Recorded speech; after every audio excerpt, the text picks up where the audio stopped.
natural and unexplained phenomena.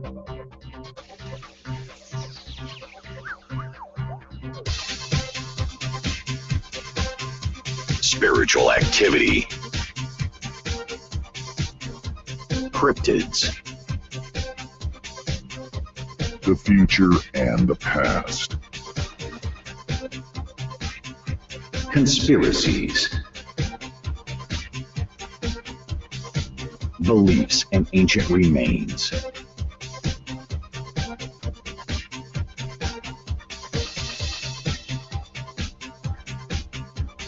The radio program for you, the listener, in bringing your stories and concerns to the table.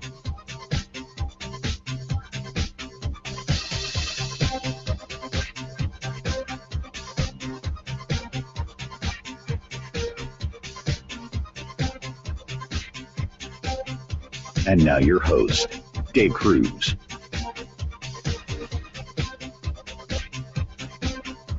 Evening, everybody.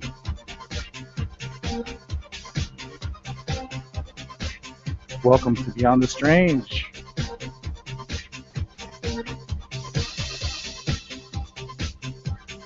What it do, people?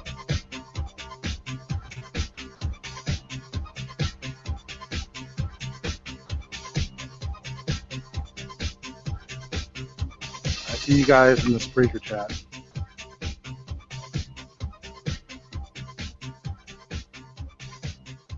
How's it going, everybody?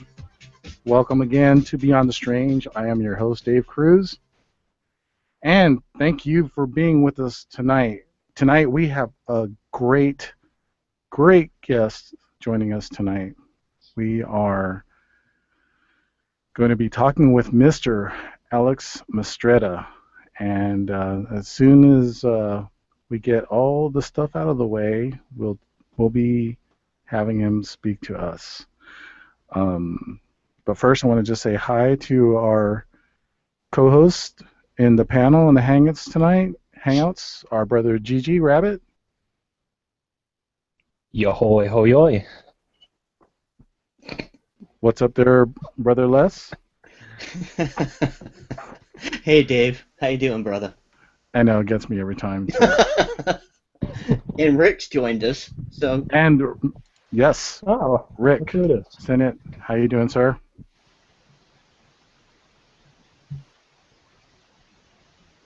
Rick, are you there? Uh-oh. I don't think I hear him. Did you guys hear him? He must be having mic problems. Oh, yes, dead mic. Yeah, saw that. Okay, well, I'm sure we'll get you back at some point. So just join us when you're ready. Anyways, let's go ahead and get this all done. We are live here at Google Hangouts, streaming at YouTube. We're also streaming at Spreaker. You can go to Spreaker.com. You can make an account, join us by following us, and you can join everybody in the Spreaker chat there. We're also at Strange Days 2015 in Twitter. The hashtag is #BeStrange. That is the letter B and strange after that. We're at Facebook. Go to Facebook, type in Beyond the Strange. You'll find us there also. You can go to the Beyond the Strange website. That is beyondthestrange.com. And Les, I can hear everything you're doing. I know. You know what? It's that damn mute button. I apologize. I hit the mute, and for some reason, it is not muting. I apologize. Gotta love live radio. It's all good. So check out the Beyond the Strange website. We're going to keep you up to date with past and present shows. And you can also write to us. You have any comments or concerns, just write to me, Dave, at beyondthestrange.com. Finally, you can join us. We are on Google Hangouts, Google Plus. That is Beyond the Strange. And if you want to call in and you want to talk to one of us or ask our guest a question, that phone number is 707-200-3520. Also, you can Skype with your ID. Our ID is Strange Days 2015. And we are going to have open lines at the last half hour of the show. So, yeah, please call in. Alex will be down to answer your questions, comments, whatever you got for us. So first I want to say hi to K28, Tina Carpenter, Luciferius, what's up, brother? Our brother Dennis, and I thought I saw Gunny in there, Gunny Jean Vito. He's in there somewhere. And Bob, and Casper. What's up, everybody? How y'all doing? So, and one last shout out to Disclosure Now and UFO Independent on Facebook. You can find those guys over there at Facebook. All right, let's get to it. Alex Mistretta is one of the few full-time professional investigators in the field. He is the former MUFON Los Angeles Director of Investigations, founder of Phenomena Research, co-founder of the UFO and Paranormal Research Society of Los Angeles, and former member of Big Cats in Britain. Following his studies in anthropology and psychology at the University of Illinois, Chicago, Alex has devoted his life to research into the paranormal, UFOs, hidden history, and cryptozoology. Described as part Mulder and part Indiana Jones, Alex has also been featured on several television shows, including UFO Files, Legend Hunters, and radio guests of shows such as Fade to Black with Jimmy Church. He's also an author and has the book The Presence. Everybody, please help me welcome Mr. Alex Mistretta. Alex, how are you doing tonight? Great. Thank you for having me on. I really appreciate it. It is our pleasure, sir. Thank you very much for joining us. Really happy to have you here. Yeah, I'm looking forward to it. Right on. So let's get right to it. What made you want to get into the paranormal field and investigation? Since I was a little kid, it's all I've always wanted to do. I had some number of experiences. I had a UFO experience when I was 10 years old, and right here in Los Angeles. And ever since, it's all I could think about. You know, it's like a calling, you can say. And you know, when I went to school, I picked psychology and anthropology just so I can kind of solid background that I can eventually transcend into these fields. So it's always been what I've been about. That's cool. Right on. What's your favorite subject that you like to go after? Probably cryptozoology and Membe, to be specific. I think that's the one that, for whatever reason, captured my imagination. And that's, I spent more time on that subject than probably any other.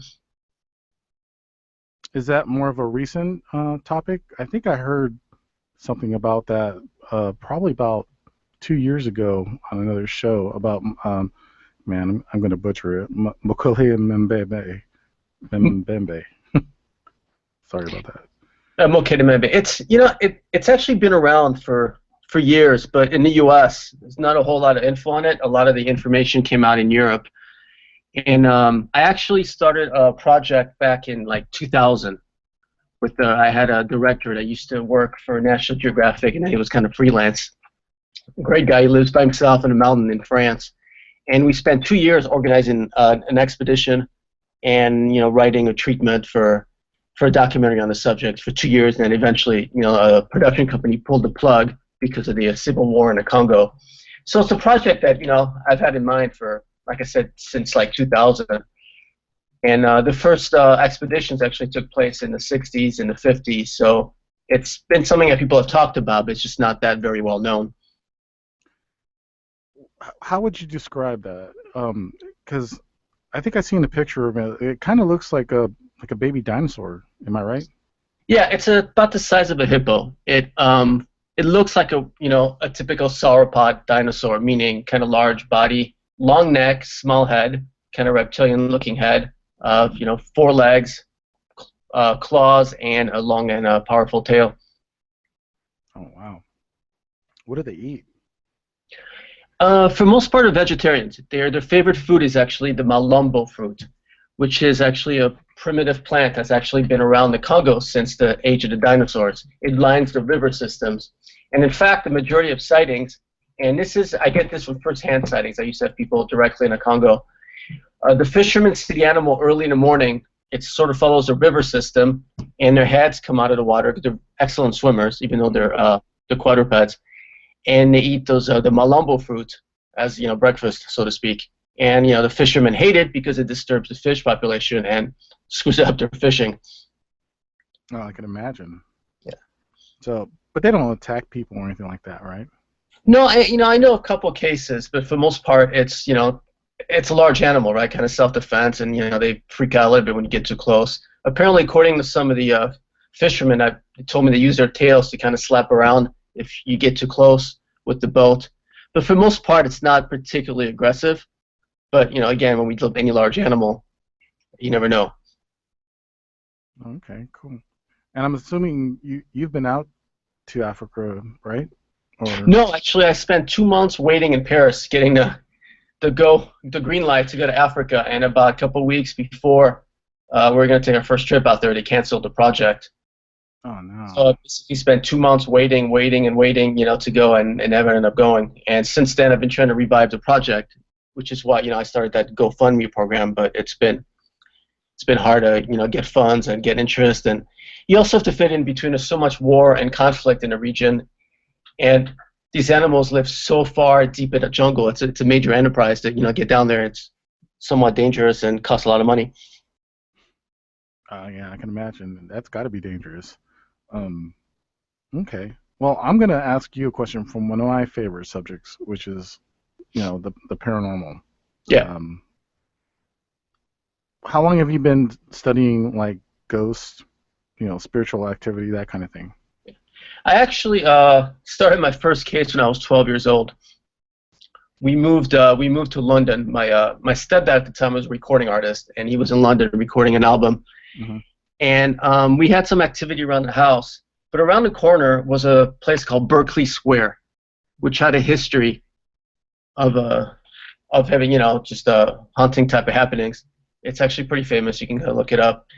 And so this was 1982. I was 12. So I get my backpack on, my stuff, and I go to the door. And as it turns out, it's a library these days, or it was in '82. And I knock at the door. When it opens, and it's kind of like a high-end library.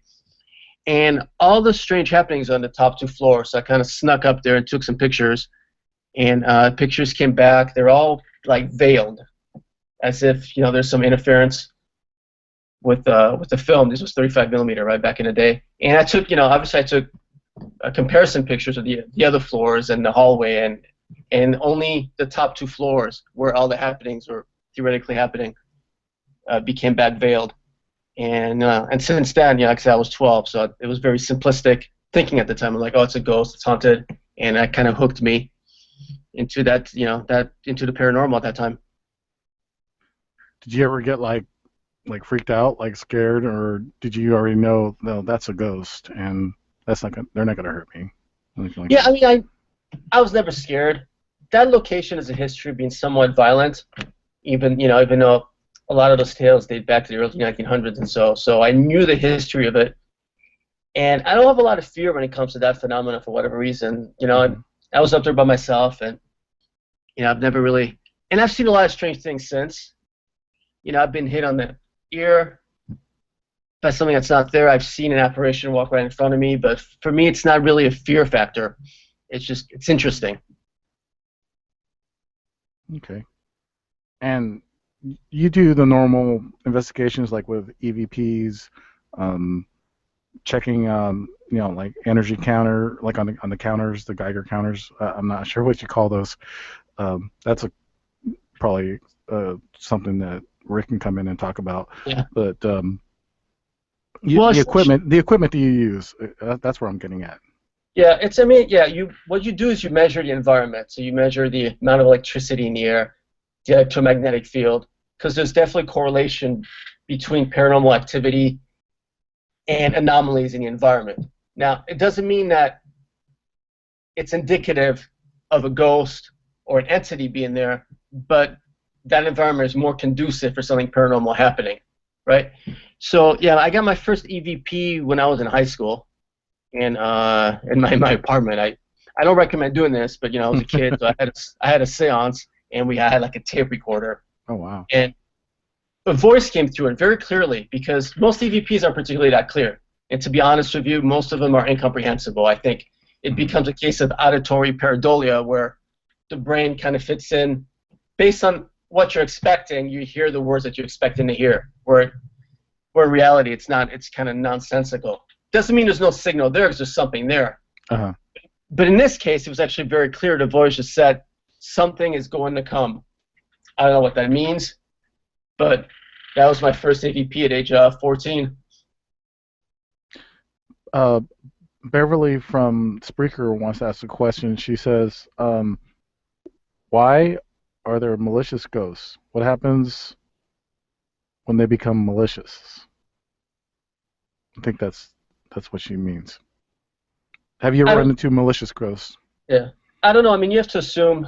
Now, if we take the traditional ghost model and, they're spirits of people that were alive or dead, some people are pretty nice, some people are assholes, and I think that's, it just kind of carryovers, huh? Yeah, it transcends that in death, I think. And you also have to, let's say you die and you're trapped here. Let's say we'll go with that just simple model.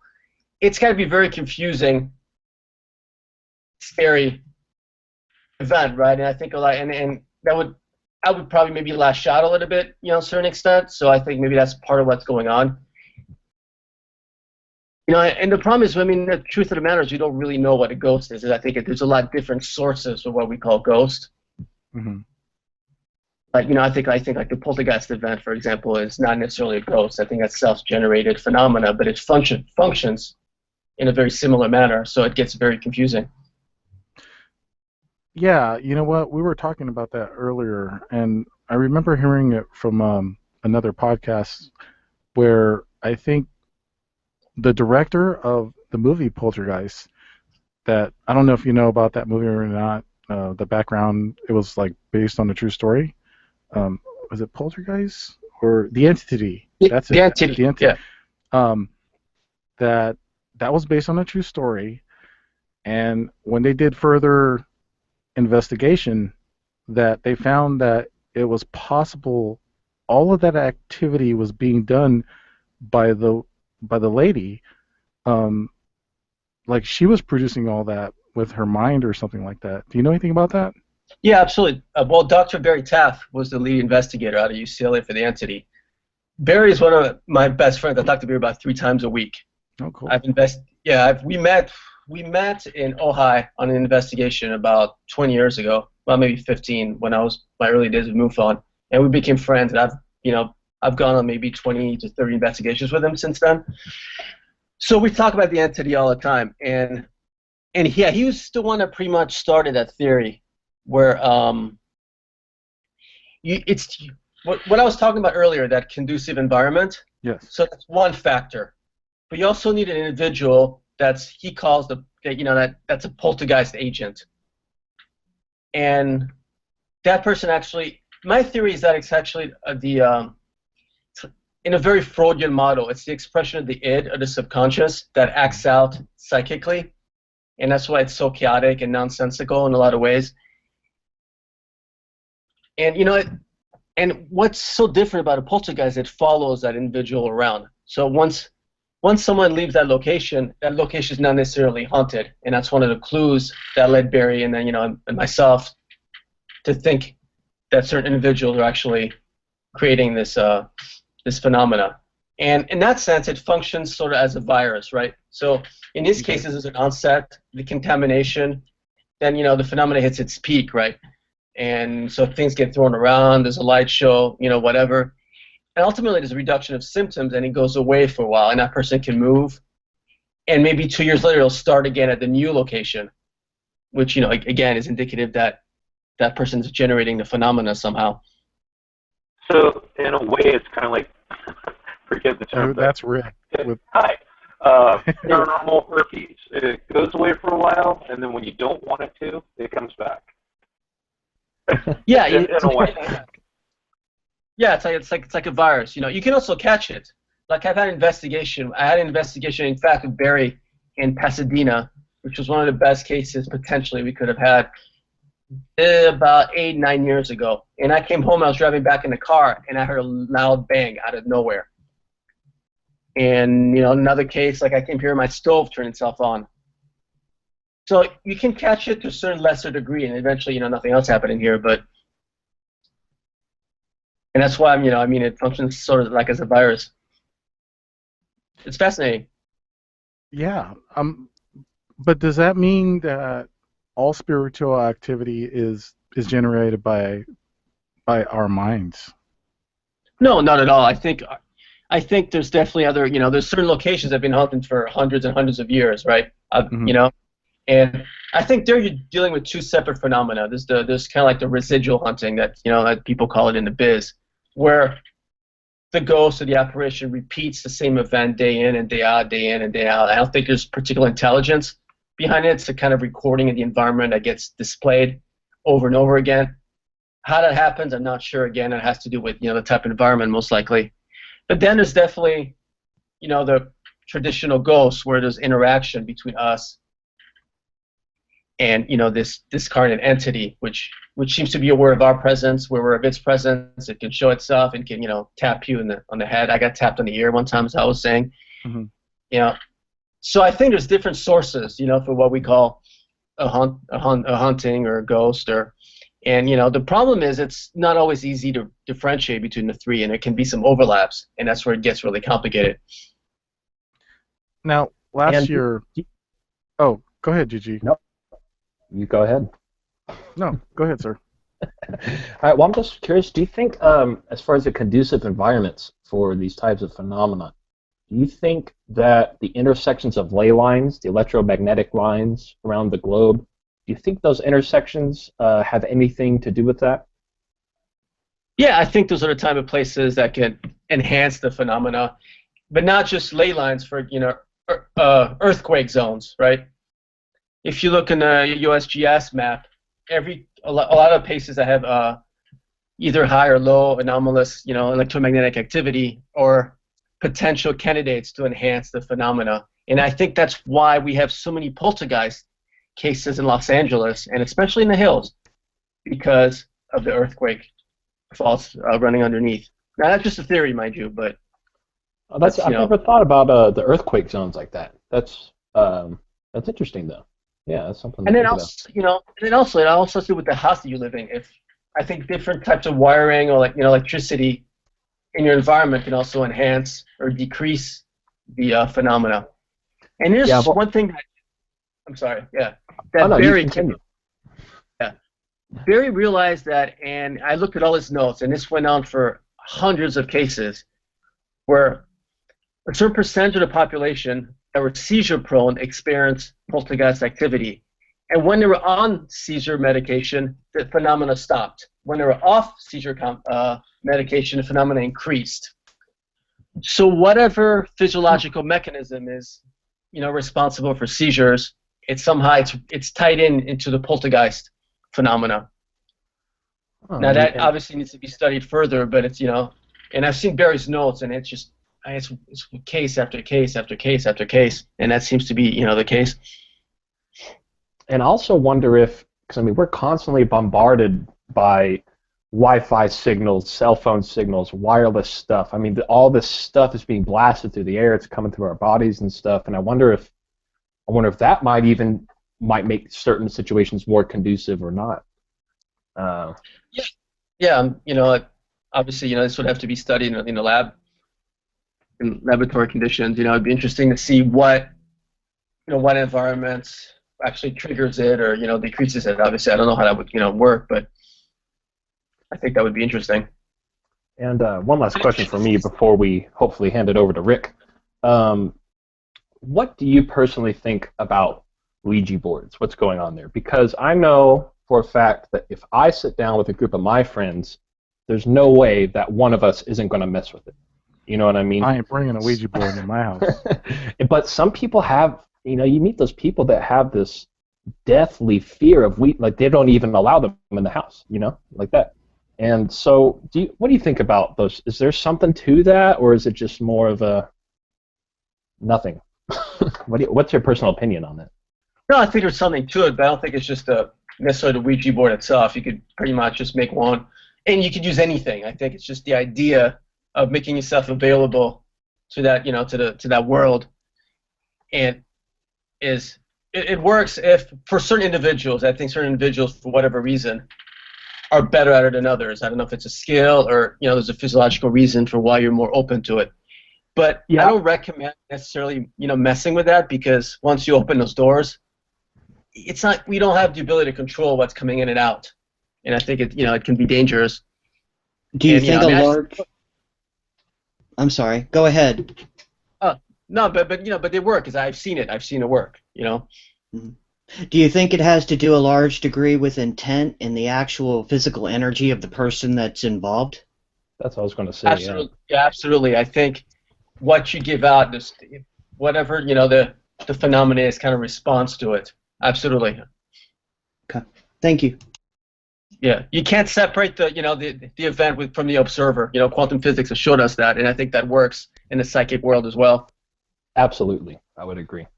Rick, is Rick back? I'm not sure. Yeah, can you guys hear me?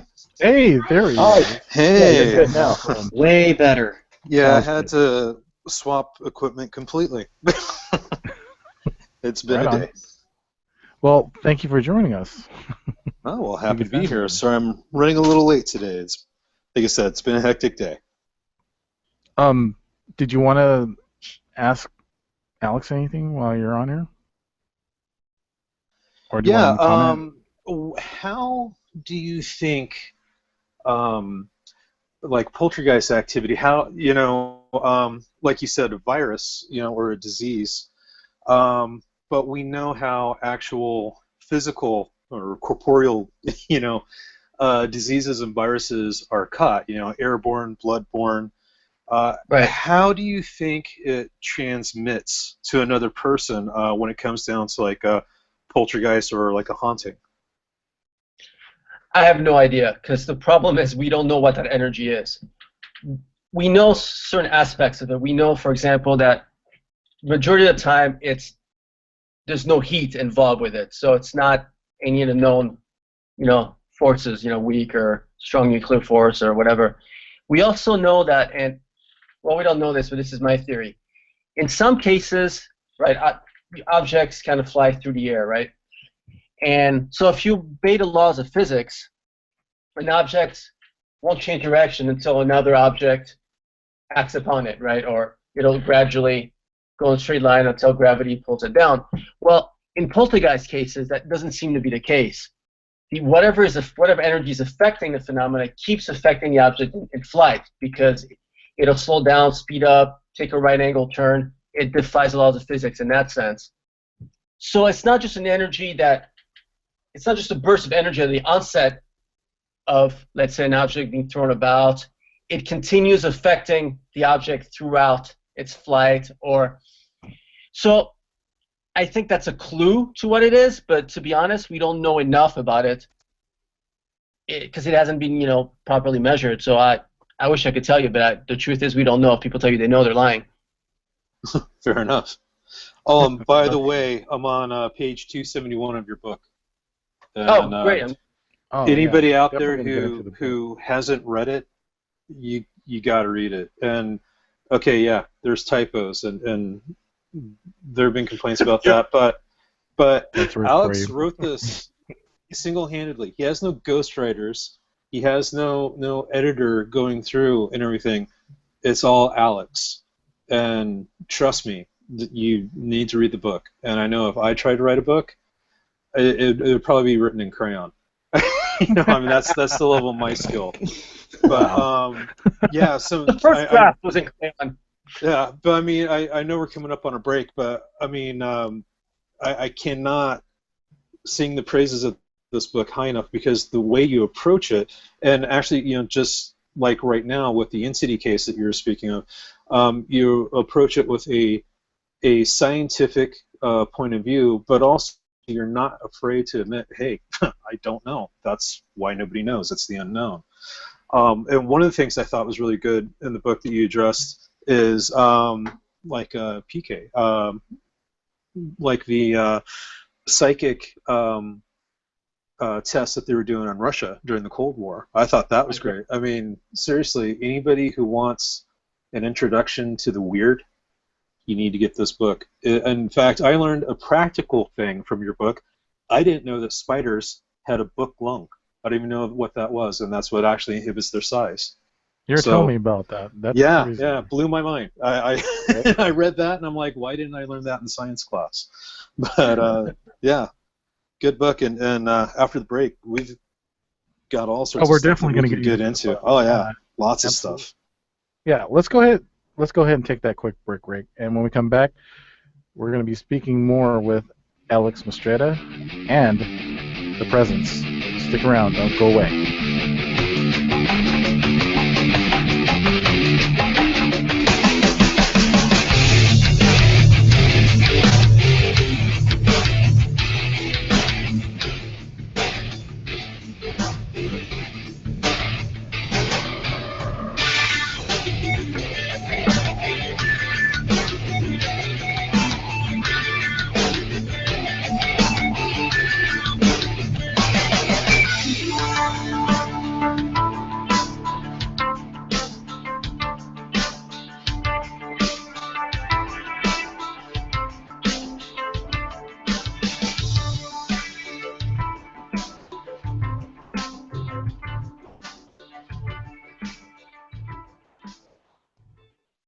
Yo. Is this thing on? Beyonders, believe. Stay strong, Beyonders. Hey, where's my beer? You said you paid me a beer for doing this. Give me my beer.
Welcome back, everybody. This is Beyond the Strange. I am your host, Dave Cruz.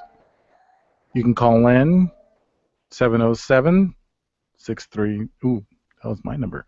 707-200-3520.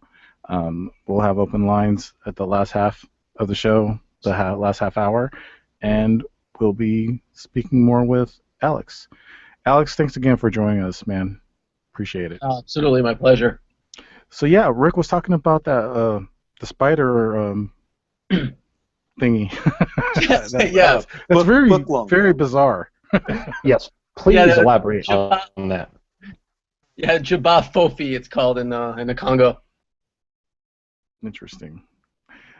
Is there anything else, Rick, that you wanted to bring up? Actually, you know what? Let's talk about your book. How long did it take to write it? I mean, how much time did you have? It took about a year. altogether. You know, some of it was taken from previous works. There's one chapter, the zombie chapter, was taken from actually some studies I did in college. So a lot of that was already written. But for the most part, it took me about a year to more or less put it together, and then about 3 months to actually get it out to Amazon and on iTunes, because formatting was actually harder than writing the book. Yeah, dude, I'm sorry. I need to pick up that book big time because it's been so hectic. I'm just like, never mind. Don't pay attention to me. But yeah, I'm definitely going to be picking that up.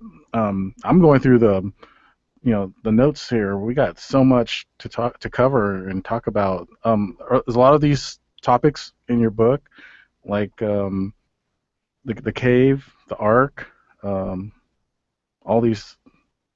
All of them. Yeah, all of them are from the book. In fact, yeah. That's awesome. Yeah, we'll talk about a lot of these. Les, was there something specific you wanted to? Yeah, I just want to say, you realize we're going long tonight, don't you guys? I don't see us not at least going a half an hour over. There's so much to talk about with Alex that you just, because he's a jack of all trades when it comes to quote unquote the paranormal. There's so many things to talk about with Alex. He's done it all. Yeah, definitely. Well, all night. And also there's chupacabra. The differences in chupacabra, the real chupacabra versus the knockoff that we have in North America. I mean, it's huge. And also one of the things I've kind of gathered is one of his favorite subjects, and correct me if I'm wrong, Almaste. Ooh. Oh yeah. Yeah. Probably second favorite subject. Yeah, we can start there if you want. Yeah, and what are the differences between the Almaste and the Yeren and the Yowie and the Bigfoot here? And I'd love to hear your points on all that. Oh, and yeah, also, please elaborate. Your feelings on the word squatch. Squatching. Let's go squatching. Yeah, let's go right to Bigfoot. Let's go right to Bigfoot. I will never, ever, ever use the term squatching. That's what we call it when we have to use the bathroom in the woods. We call it squatching. Rightfully so. I hate that term. I don't know why it rubs me the wrong way, but it really does. It doesn't sound very nice. Sounds graceful. It sounds derogatory. Yeah, it does. But yeah, let's go right into Bigfoot. Why are there so many names? I mean, obviously, there's different parts of the world that's seen Bigfoot. Well, I mean, obviously it's just regional names, and a lot of these spots, just like the tradition of the Bigfoot type species goes back for so many hundreds, if not thousands of years, that a lot of terms have come up throughout the years. And essentially, the term that sticks is pretty much the first time some writer or newspaper goes public with one term, and that's kind of the term that stays around. I mean, if you go to the Almaty, it's like in Siberia it's actually called the Chuchunau. In Mongolia it's more Alma. When you go towards Russia, that's where it's called the Almaty. I just use Almaty kind of to cover it all, only because otherwise it gets really confusing. Mm-hmm. And then people sort of get the wrong idea that we're dealing with like several species, which, let's be realistic, there's only so much room in the world for undiscovered species, so you have to assume we're dealing with at least a related between Bigfoot and Almaty, the Yowie in Australia, which is identical to Bigfoot.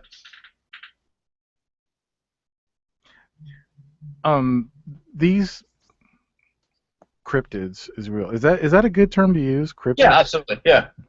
How long back has cryptozoology been around? Like maybe mainstream, I guess, if you would say that. Since probably the 1950s, I think Bernard Heuvelman, the Belgian cryptozoologist, I believe he was the one actually coined the term, but pretty much all modern cryptozoology comes from, his work, and he published, I think, his first books. I want to say in the 50s. So it's a pretty new field. It does seem like that, but I mean, because I remember. I heard you talk about this. Well, when In Search Of was popular, right?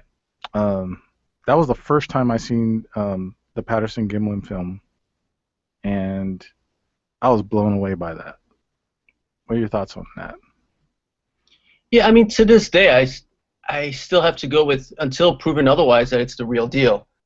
Mhm. You know, and I don't buy the stories of all the guys. There've been 7 guys really that have come forward and said they're the guys in the suit, and maybe one of them was, but until you can provide proof or the suit, it's just some guy telling a story.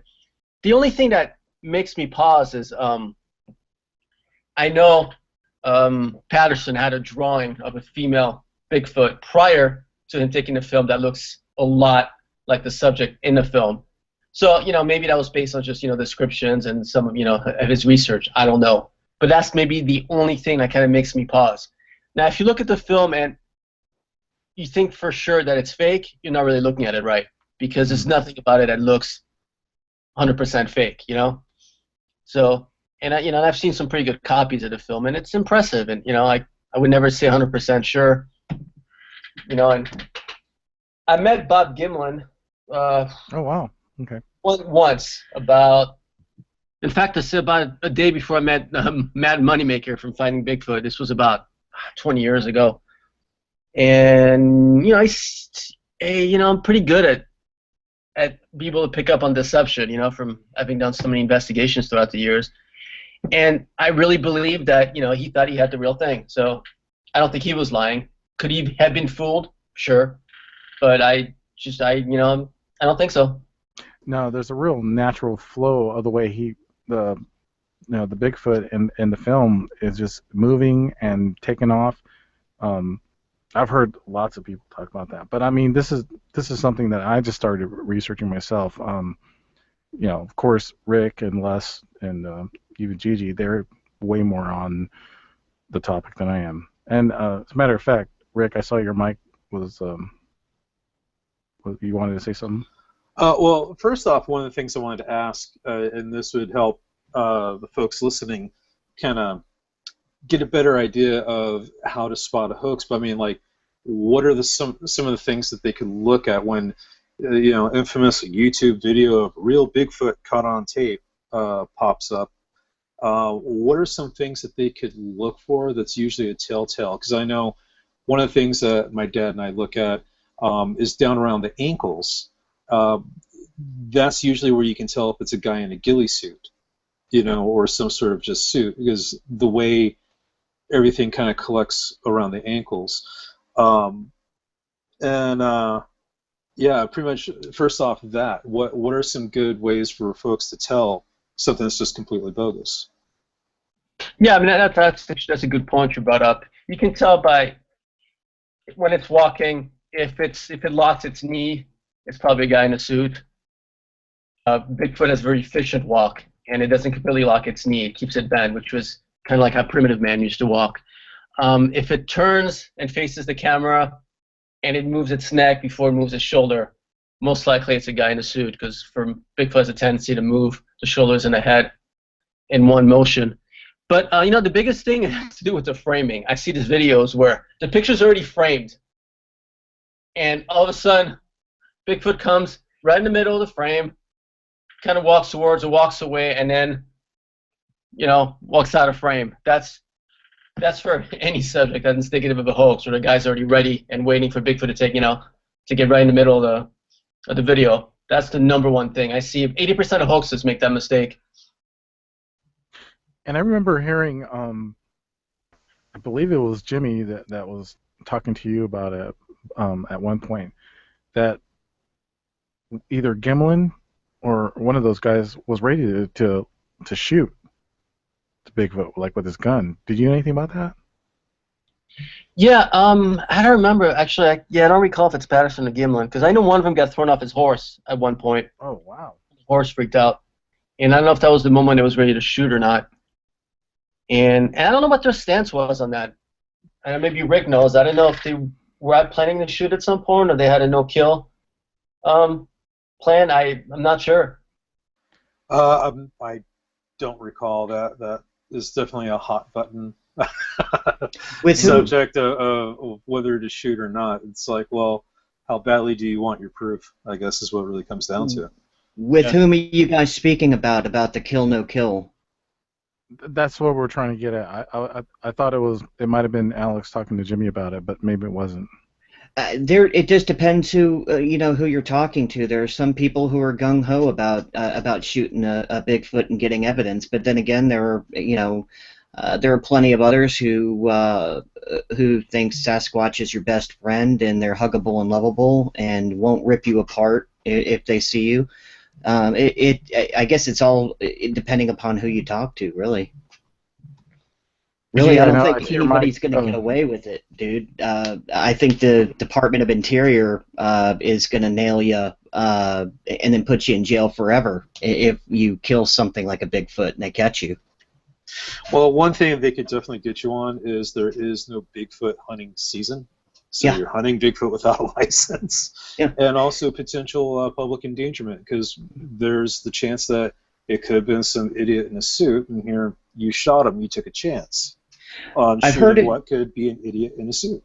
Yeah, I've heard an argument basically that Forestry Service, Department of Interior, whatever you want to call it, it doesn't exist officially, but you shot it and it's on their land. If it's on their land, it's still considered a national resource. Therefore, you shot something that belonged to the government, and they'd still throw you in jail or ticket you into oblivion, basically.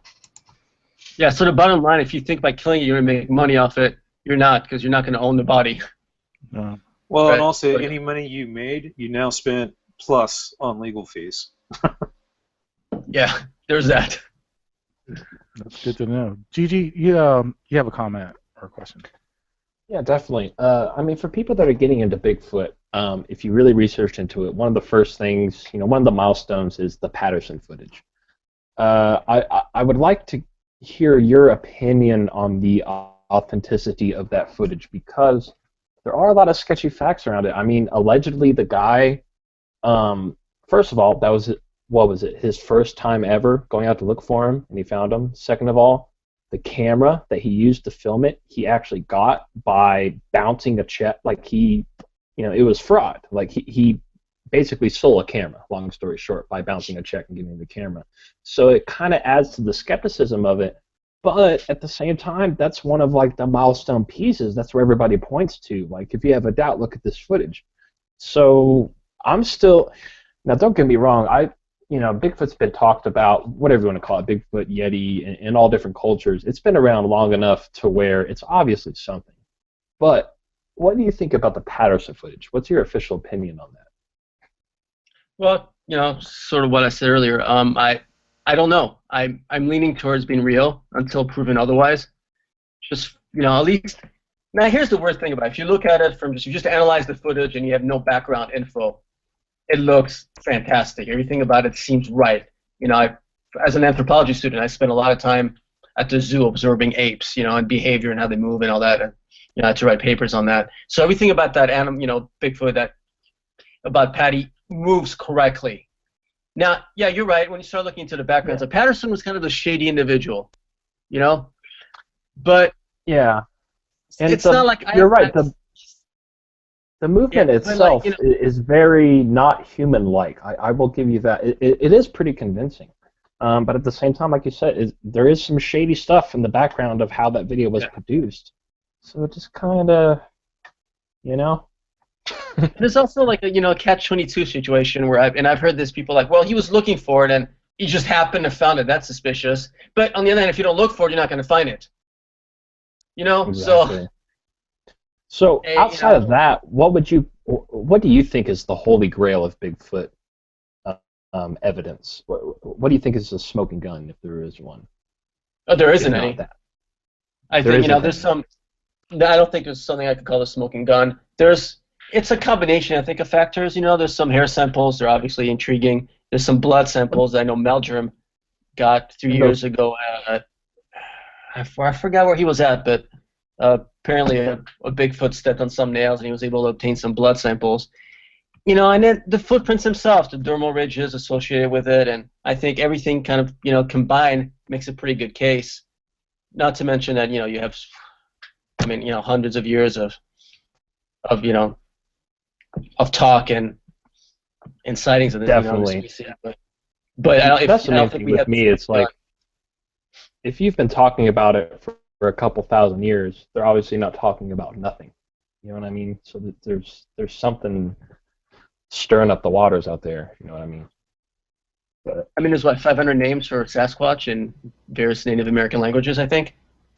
That's exactly. amazing. That wouldn't exist if there wasn't something that they were all talking about. Yeah. That's kind of my Definitely. conclusion. Definitely. Hey, Les, you have some questions from Spreaker? Yeah, I put them in the chat box for you, but if you'd like, I can go ahead and read them off if you want. Well, Please. Beverly Noel a little bit ago asked, but what about Bigfoot haters on Animal Planet? They don't want to hurt. They don't want to hurt it just to put it on, just to get it on film. There was also a comment from Catalina a few seconds ago. What if they are, and I guess this is to you, Alex. What if they are dimensional beings? They can come and go on Earth. What do you think about that? Do you think they're dimensional?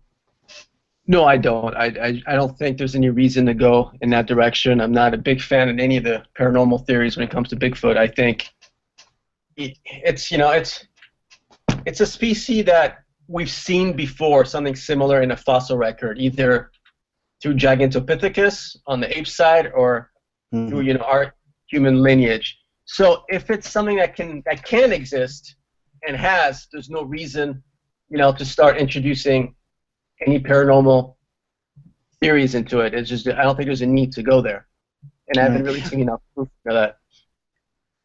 And one more question, actually, from myself. Why do you think scientists today are so dead set against? There's obviously proof.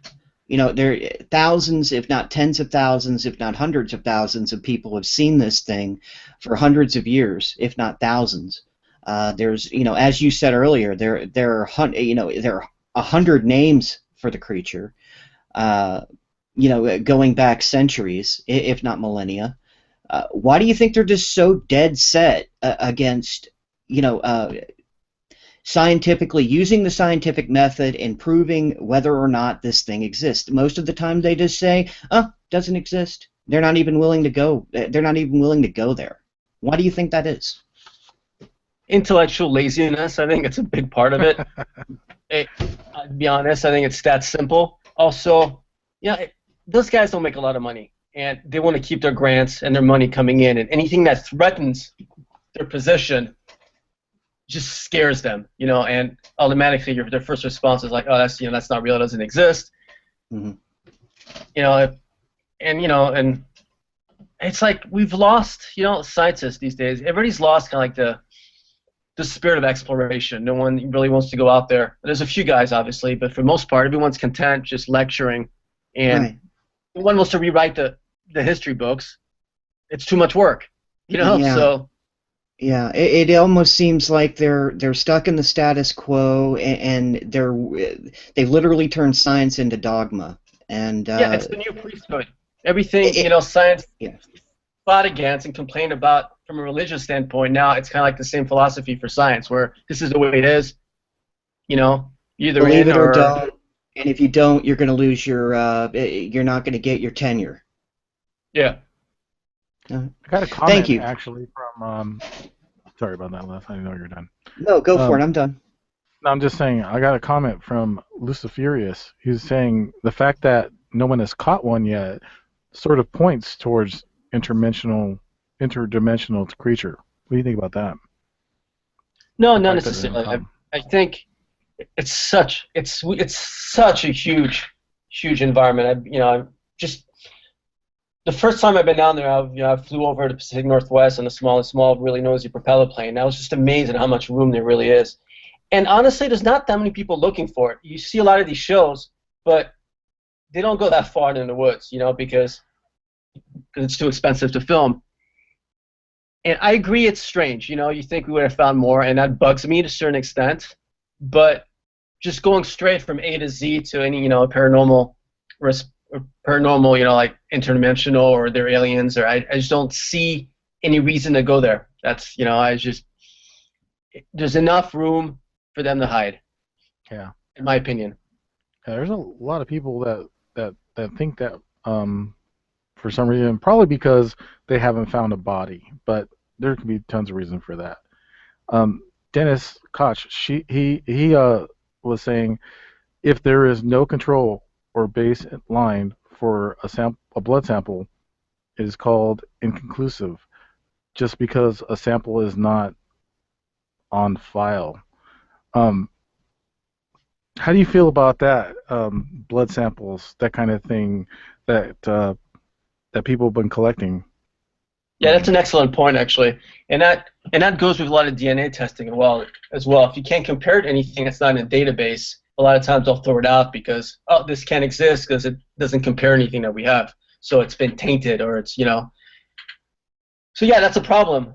But from some of the hair samples, a lot of them have come back close to human, or at least on the primate side of things. So we do have that going for us.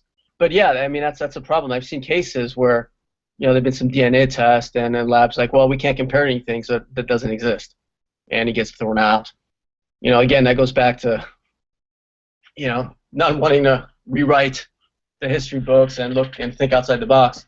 It's like if it doesn't match something that we already know exists, then it can't exist. It's like it's a circular argument, Very good. Yeah. Going off a little bit off topic, one of my personal questions, I wanted to ask you about Dogman, because a lot of people who go after Bigfoot, they seem to be running into this, for me at least, new creature that's been called Dogman. Yeah, it's I first heard about Dogman about, I want to say 20 years ago. That case in Wisconsin, The Beast of Bray Road. I can't think of the author that wrote the book. It's a strange thing. And incidentally, I heard I had a case a few years ago. It was a UFO case in Afghanistan and Iraq, and it was a soldier that came back from there. But anyway, they had some sightings of the Dogman type creatures in Afghanistan. I obviously can't prove it or disprove it. But anyway, yeah, it's within the last 20 years, and in my book, I even created a whole section I call Cryptozoology for things like Dogman that cannot exist from a biological standpoint in the animal kingdom. We have no fossil record of any animal or species that that's kind of like a bipedal dog, so to speak, or werewolf, or it doesn't exist. But yet people are seeing these things, and I don't know what to make of it. And again, I don't think that's really a cryptozoological question. That goes beyond that. And there's also a lot of UFO sightings associated with the Dogman phenomena.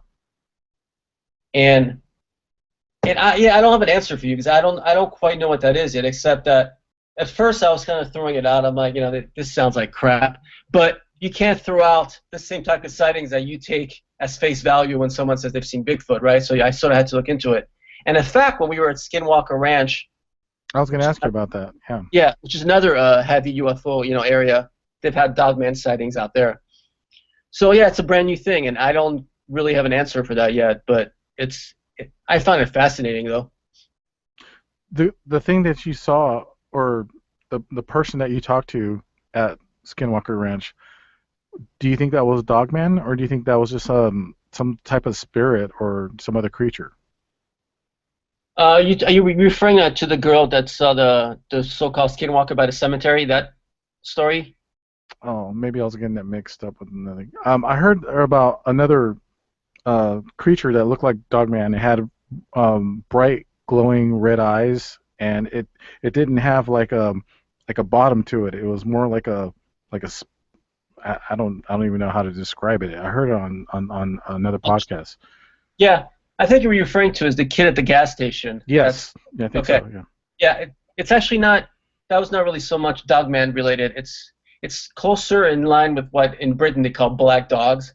Okay. Which are like this phantom dogs. They're all black with red eyes, and they tend to appear and disappear. Yeah, so it took place. So Skinwalker, he was a teenager, and the story was that what teenagers do out there, and trust me, there's not a whole lot to do, is you would go as close to the entrance of the ranch as you dared, and then you run back to the car, right? It was kind of like a rite of passage. So this kid goes out there, gets out of the car, he's heading towards the entrance of the ranch, And all of a sudden he sees that, I think it was two of them, these two dogs that there's no legs, they seem to be floating above the ground, and they had these big red eyes, and they were coming at him, and he ran back to the car and took off. And he told that story. We had him tell that story live on the Jimmy Church show when we were down there interviewing the kid. And so that was that's not similar to Dogman. That's more, like I said, a phantom dog, or also called hellhounds. Okay, I think I remember that now. Yeah, it's really rare though in the U.S. You don't hear a lot of sightings, maybe on the East Coast, but never. That's the first time I've heard it on the West Coast. But there's a lot of dog-like creatures that people see around a skinwalker. Like, most of the Dogman sightings I was referring to were actually take place on the inside the ranch, not on the outside road. Some of the security guards apparently said they would see these things running around the ranch property. And there's also kind of like a giant white wolf that some investigators have seen, and some of the locals were telling me about as well. So it's almost like an archetype that people are seeing, and I think it's seen through because it's on a reservation. I think the white wolf, it's sort of like, Native American symbol. So I think the phenomenon plays through those eyes, if you will, Right. Mm-hmm. And I didn't see the dogs myself. Obviously, I spent a lot of time at the entrance. I got chased by real dogs, but that was a whole other story. Oh man. The guard. I got too close, and I was trying to film, and they still have guards on the, at the location. The guard just got this floodlight on me, and he started yelling at me, and he released the dogs, and the dogs came around the corner. And this is outside the property, I might add. So he let the dogs come out on the road, and I was trying to get the dogs on film, and my film investigator Steve Miller was yelling at me to get back in the running backwards. Just wanted to get it on film, And eventually I had to run because the dogs were coming at me, and I got back in the car. And then but that's all I saw dog-wise over there. Now, having met Steve, why do I picture him laughing his ass off as he's telling you to run? Yeah, that's pretty much Steve. That's why I bring Steve along, because he's kind of, he brings me back to reality, because I want to scale the wall, I want to do something stupid, and he kind of holds me back in that sense. But I hear, Alex, get back in the car. I hear that a lot. And then he laughs at me for the next 20 minutes. That's Steve. Oh man. We got to get into that. Yeah, as a matter of fact, I do want to get into MUFON when we come back from our next break. This is Beyond the Strange, and we're speaking with Alex Mistretta. We'll be right back.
Yahoy, Beyonders, it's your brother Gigi.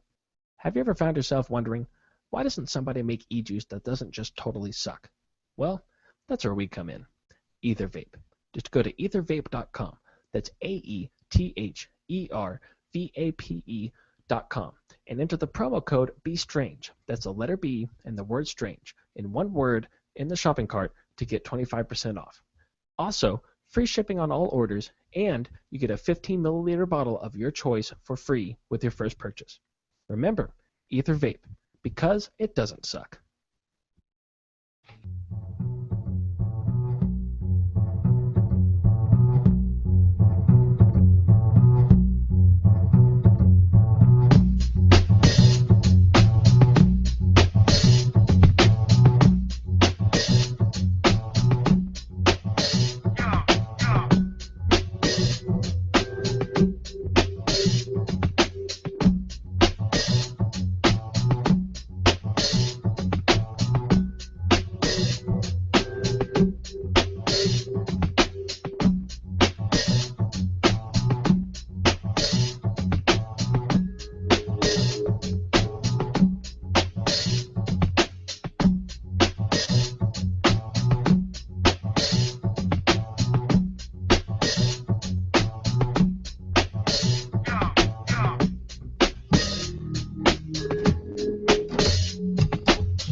Welcome back, everybody. This is Beyond the Strange.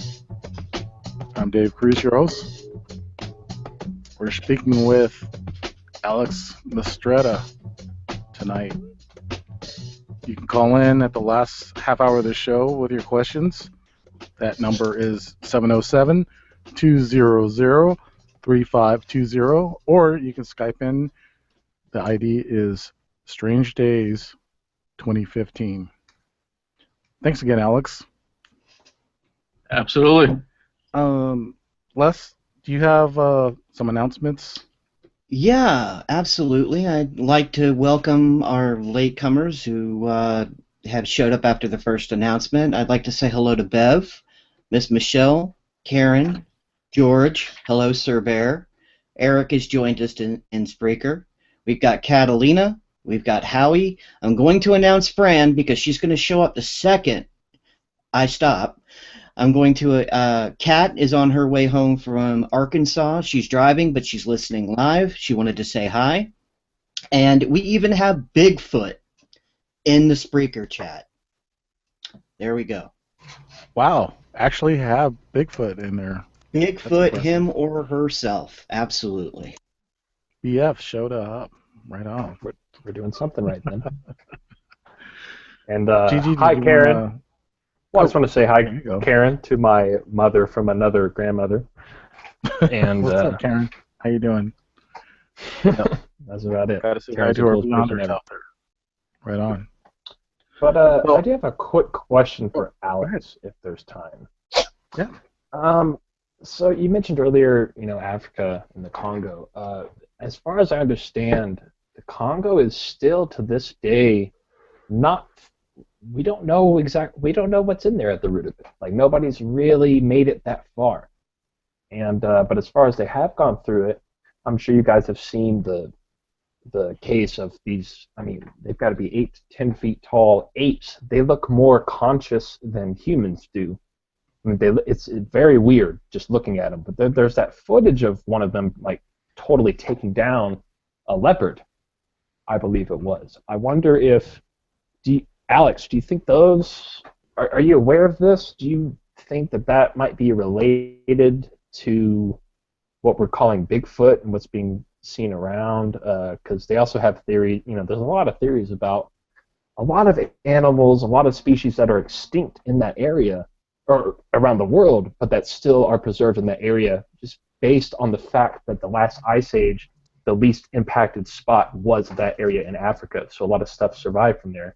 And I wouldn't be surprised if they kind of spread out from there. So do you think those giant ape monkey things, do you think that those might be some of the interpretations of input of Bigfoot sightings, or what do you think about that? Not those specifically. Those are called the billy apes. And they actually, That's right. They used to have the same status as Bigfoot in the region. They used to call them the lion killers because the locals just have stories that these apes, who incidentally spent a lot of times walking bipedally, used to go out and kill lions, which as it turns out is not necessarily true. But they're related, they're chimps. They're giant chimps. And they behave a lot like gorillas, but genetically they turn out to be chimps. And That's they right. do spend a lot of time on their hind legs. And yeah, they're highly intelligent, and it's a weird thing. It's like it really is like looking at Bigfoot. But going back to your point about the Congo, this is an area where, like I was alluding to earlier, like the malumbo fruit, these are some plants and food sources that has remained unchanged since the time of the dinosaurs. Exactly. And it's also an area where you have like a lot of primitive species, like the lungfish, which even predates dinosaurs, and obviously we know about crocodiles, which are actually more primitive than some dinosaurs. They remain almost unchanged for 200 million years. And all that takes place in this one area, and that whole basin, the Congo basin, going into Cameroon and Gabon, to me, that's cryptozoological goldmine. If there's one place on the planet you'd want to go to, Yeah, and I wonder why exactly is it not, with all the technology we have today, with all the precautions that we can take, how is it possible that we have not yet fully explored that area? What is the problem there? It's dangerous. It's hard. It takes a lot of money. I mean, trust me, I tried for years. And it's also, there's been more deaths in the Congo than in World War II. That's how violent I that bet. region is. And That's so, what I and that hear. comes and goes, right? So you have to find a window where you can go in. And then when we were organizing an expedition, we get a list of all the dangers, and we're talking it was pages long. I mean, aside from all the, like, the bugs and the viruses and all that, there's river pirates that basically just on their boat, they go up and down a river shooting people just to shoot people. It's like there's so many issues with that area that it's just, no one. Most of it's only been mapped from the air, and barely that. Yeah, I mean, there's certainly other cultures that live in that area that we don't even understand still, and it's just, I don't know, it's just fascinating to me. We can send McDonald's to Mars, but we haven't even discovered the Congo. You know what I mean? Well, it's interesting, there's 3 animals for me in Central Africa that I think are highly that I want to find, that are really interesting to me, besides Mokele Membe, which, incidentally, the first sightings and reports of Mokele Membe predates our discovery of dinosaurs. Missionaries used to talk about them in 1700s, early 1800s, and dinosaurs, people didn't know what dinosaurs were until the late 1800s. But there's also sightings of a smaller Bigfoot-type ape called a kakundakari, that actually a couple were captured in the early 1900s in the Congo. There's also, tales of a lot of undiscovered type of cats, some with like very large teeth, kind of like a saber tooth. So that whole area to me is just fascinating, and and I've been trying, like I said, I've been pushing for work in that area for years and years, but it's very difficult. And what do you think about the sightings that are in? I'm sorry. Les had something he wanted to. I think there's a question from the audience. Oh, yeah, no, that can actually wait. Kat had a question, but it can actually wait until we get into the UFO portion, and that's okay. No, I just had a comment for Gigi. I mean, okay, I live in Asheville, North Carolina, and I live on the Appalachians. The amount of space that I just have around me is ridiculously huge and empty. There are people who live in the mountains that still have never seen civilization. They only show up every once in a while. Absolutely. Can you imagine Africa, the Congo, where you can die from a mosquito bite, and exactly. It's just, the world is much bigger than you can freaking imagine. It's that's why I believe that there's plenty of things out there that we still haven't seen. That's why I believe that there is a Bigfoot out there. It's got plenty of space to live in. But anyway, I was going to ask Alex, what was the name of the Bigfoot-like creature that they discovered in Africa again? Well, there's different names for it. In the Congo, it's called a kakundakari. Wow. Okay, I had not heard of that before. Kakundakari. Can you spell that? Google it. Kukulagagwe. It's a lot easier. Which is a similar animal. Usually, it's near the Ivory Coast. So Agogwe. Agagwe. And then most of the articles written on these animals are under Agagwe, which is the same species, in my opinion, to a little different locations, a little bit further west. And there's very little info on it, but it was strange when I was working on the Mokele Membe project years ago. I keep hearing from the Congo, oh yeah, we also have this, we also have that, and what's one of the things I used to hear about, kind of small bipedal ape. Interesting. Okay, well, when we get to the UFO portion, we'll go ahead and get to Kat's question, Les. There are a couple of questions that Dennis asked from Spreaker, and I wanted to get to that right now. He says, ask what Alex thinks of the Gulf breeze and the circumstances regarding the authenticity now. Yeah, well, I think it's a combination of, there's a lot of real sightings in that area, but I know some models were also found, as some of the famous pictures that were taken. So I think there was like in a lot of UFO cases, there's a truth in the beginning, a real event. People see things, and then somebody tries to make money off making shit up afterwards. Okay. And I know that found models in someone's basement, so that a lot of those pictures, you have to assume they were fake. Unfortunately. Okay. Thank you for answering that one question. And then he had another question, and this goes with our cryptids portion. He says, has there ever been a sighting of a cryptid on the Amazon? I do not recall any cryptid on the biggest river in the world. Yeah, but not as many as you would think. For whatever reason, the Amazon basin there's sightings of giant snakes. The Sukurugi gigante, it's called. Percy Fawcett, the explorer, who's going to have a movie out, I believe I think it's coming out next year. Killed one. But for the most part, most of the cryptozoology, and incidentally, Percy Fawcett also saw dinosaur type of animals also in the Amazon. But since then, whatever was out there, I think it's pretty much extinct. Now, if you go to the Mato Grosso in Brazil, that's a different story. There's tales of their Bigfoot out there. But yeah, the Amazon, aside from the giant snake, I hear sightings once in a while, but not enough of them that would be, I think, worthwhile necessarily. There's other locations. I think I would pick the Mato Grosso in South America before I would go to the Amazon. And there you go, Dennis. Thanks for asking those questions. And thank you, Alex, for answering them. But again, I just want to point out also some of the deep parts of the Amazon are unexplored. So there might be, whatever Fawcett saw, whether it's, it's the giant snakes or even something that looks like dinosaurs. They may still be out there. We're just not getting word of it. Another talking point that, Rick, did you want to say something? Actually, I had two quick, well, maybe not quick answers, but two quick questions.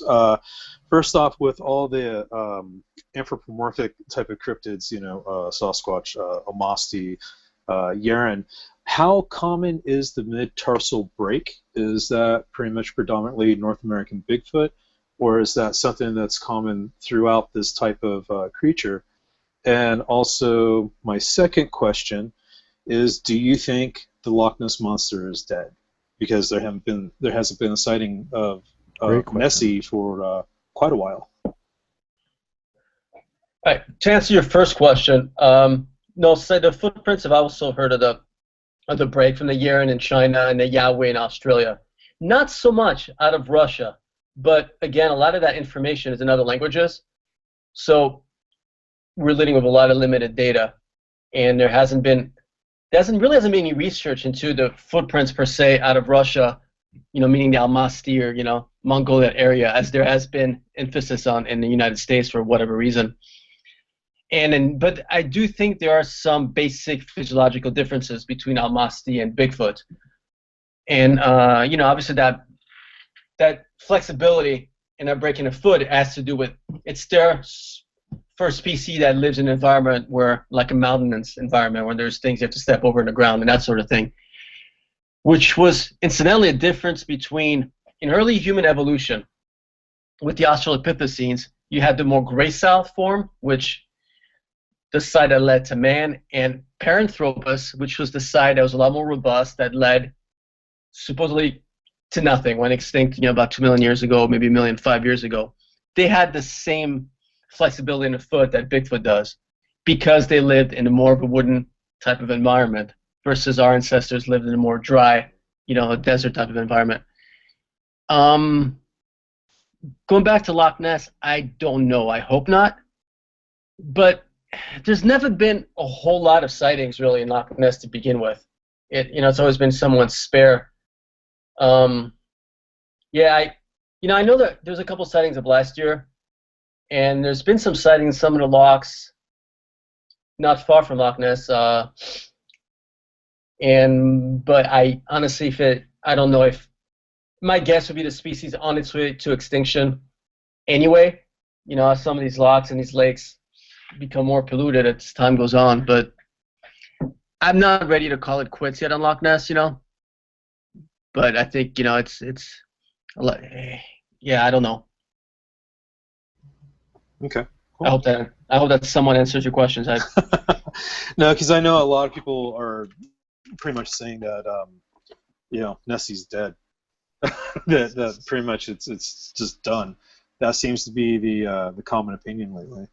So that's just wondering what your take was. Yeah, I don't know. You know, the problem with that is we'd have to get a better idea of what kind of species we're dealing with, and to know what its habits are, what's its how it reproduces, how long it takes, and that would give us a bit of a clue.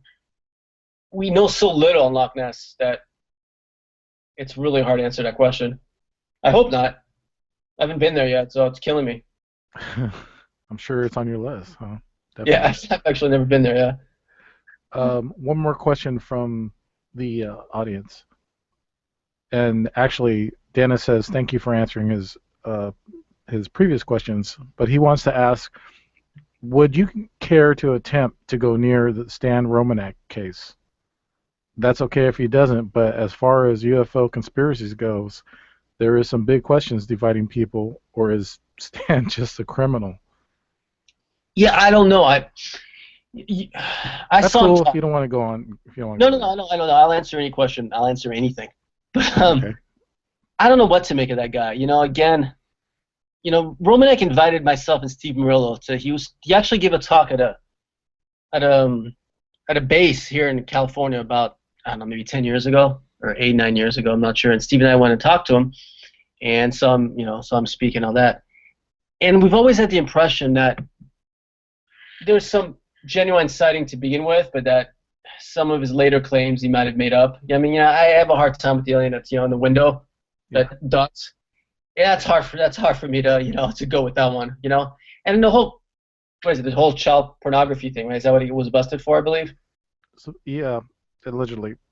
Yeah, allegedly. I mean, sure, could he have been set up? But I don't know. I don't know the guy well enough to say, and I haven't really, I really haven't dwelled into that case that much. Like I've said with the Florida thing, I think it's a case where, there's some genuine sightings to begin with, and some of them were filmed, with the news crew. So but I think a lot of stuff were added on later on, And it's hard to be objective because as soon as something's done to children, you just like. Yeah, exactly. It's like it's so explosive and you hate it so much, and it's like it really gets to you. So it's hard to be objective about that. So I don't know. Okay. Well, let's continue on UFOs. And actually, I did want to ask you about MUFON. What is your personal experience with MUFON and UPARS? Well, my experience with MUFON was great for the first 10 years until some people went crazy. And then the problem with MUFON is they got so obsessed, towards the end there with like just cataloging everything and getting their numbers up and closing cases that investigation kind of became secondary. And I still believe in the idea of it, MUFON, but I think it needs more funding. I think it needs more investigation. You can't, just logging. What has that done for us? Just logging sighting reports. Absolutely nothing. We haven't advanced since like the 1950s in this field, Right.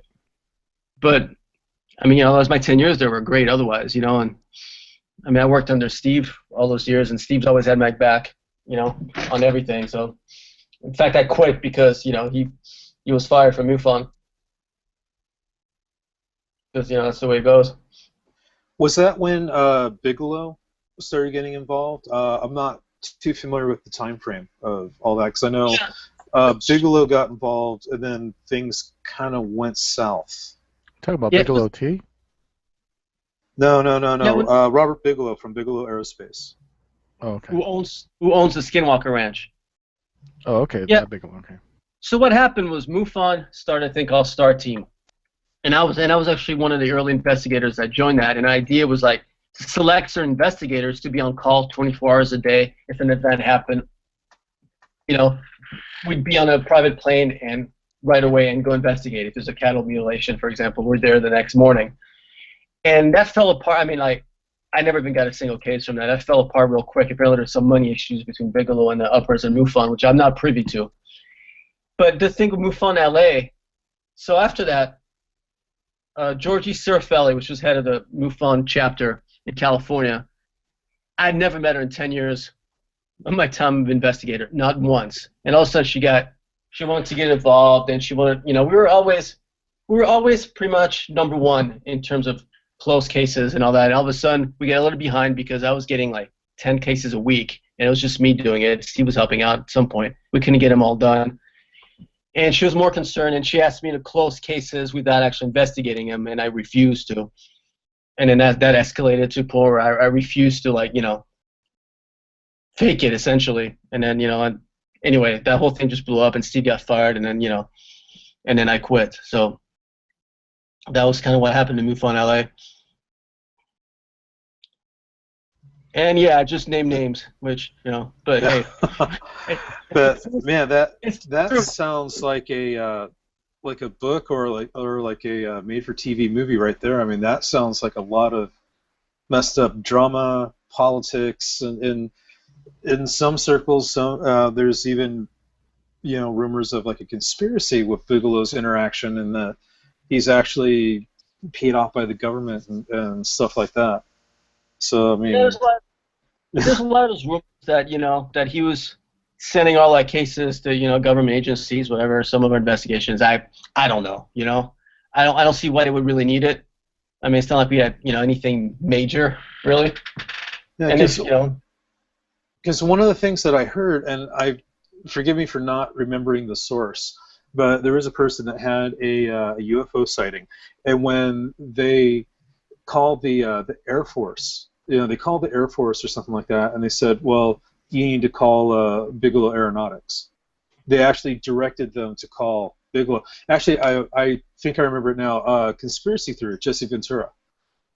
Something that Ventura brought up, and they're basically saying that the Air Force just kind of shoved it off onto Bigelow, and then now Bigelow's the person that you call for UFO sightings, and then he would get the STAR team, and how everything all got twisted around is saying that his STAR team was some sort of like disinformation group. I mean, it got way blown out. Yeah. Well, I mean, STAR team was simple. STAR team, I was on it, so it was people like me, just people are willing to go anywhere at the drop of a dime. I know I wasn't hiding anything, right? Because I never even got a case. So the STAR team was, bona fide investigators. So whatever rumors, were going around from that standpoint, that wasn't true. Now, what Bigelow was doing with the sightings and why he got involved with MUFON, I have no idea. I know there's a lot of speculation on that. But I know that was completely unrelated to the MUFON LA situation. MUFON LA situation is it was purely bureaucratic crap, where someone just wanted to bump the numbers up, and and that was it. So yeah, and I don't think I know a lot of people got fired at MUFON or quit over the whole Bigelow thing. I didn't really keep track of the story. All I know is I wasn't getting called for cases, with STAR team, so I was done. That's messed up. That is. I'm sitting back here thinking, man, that is jacked up. I mean, it's such a missed opportunity. I think it was such a good idea because he has, he's a billionaire, and I mean, I know when you sign up for STAR team, you sign up for where you want it to go. I signed up for like the whole world, and you have guys like me that are willing to like take off in an hour to go to Russia or Brazil if there's a case. It's such a great opportunity to get data, Yeah, and fortunately, I'm still kind of pissed off about it because I think it's a huge missed opportunity. Yeah, that really sucks. Hey, when we come back from our next break, let's go ahead and get into UPARs, and also we are getting bombarded by questions. It's kind of hard to keep up, but yeah, let's take our next break, and when we come back, UPARs with Alex Mistretta. Don't go away.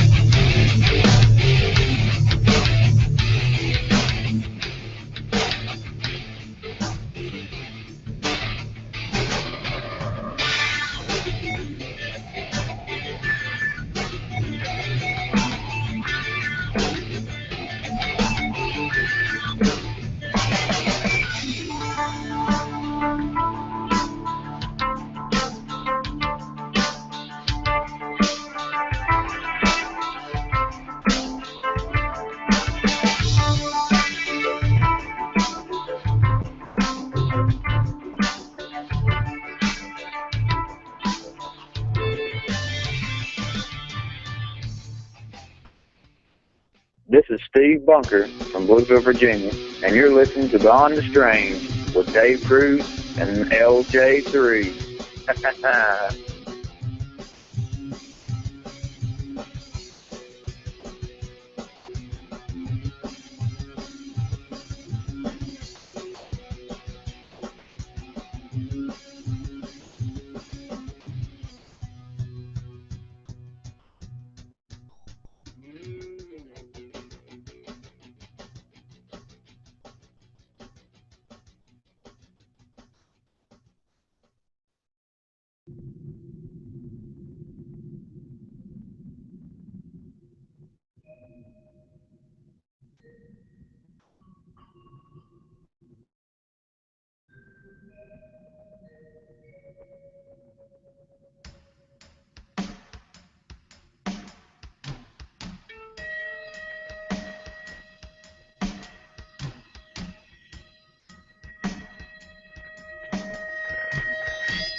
Welcome back. This is Beyond the Strange. I am your host, Dave Cruz. We are speaking with Alex Mistretta, and we are talking about everything: UPARs, UFOs, cryptids, and Alex, thanks again.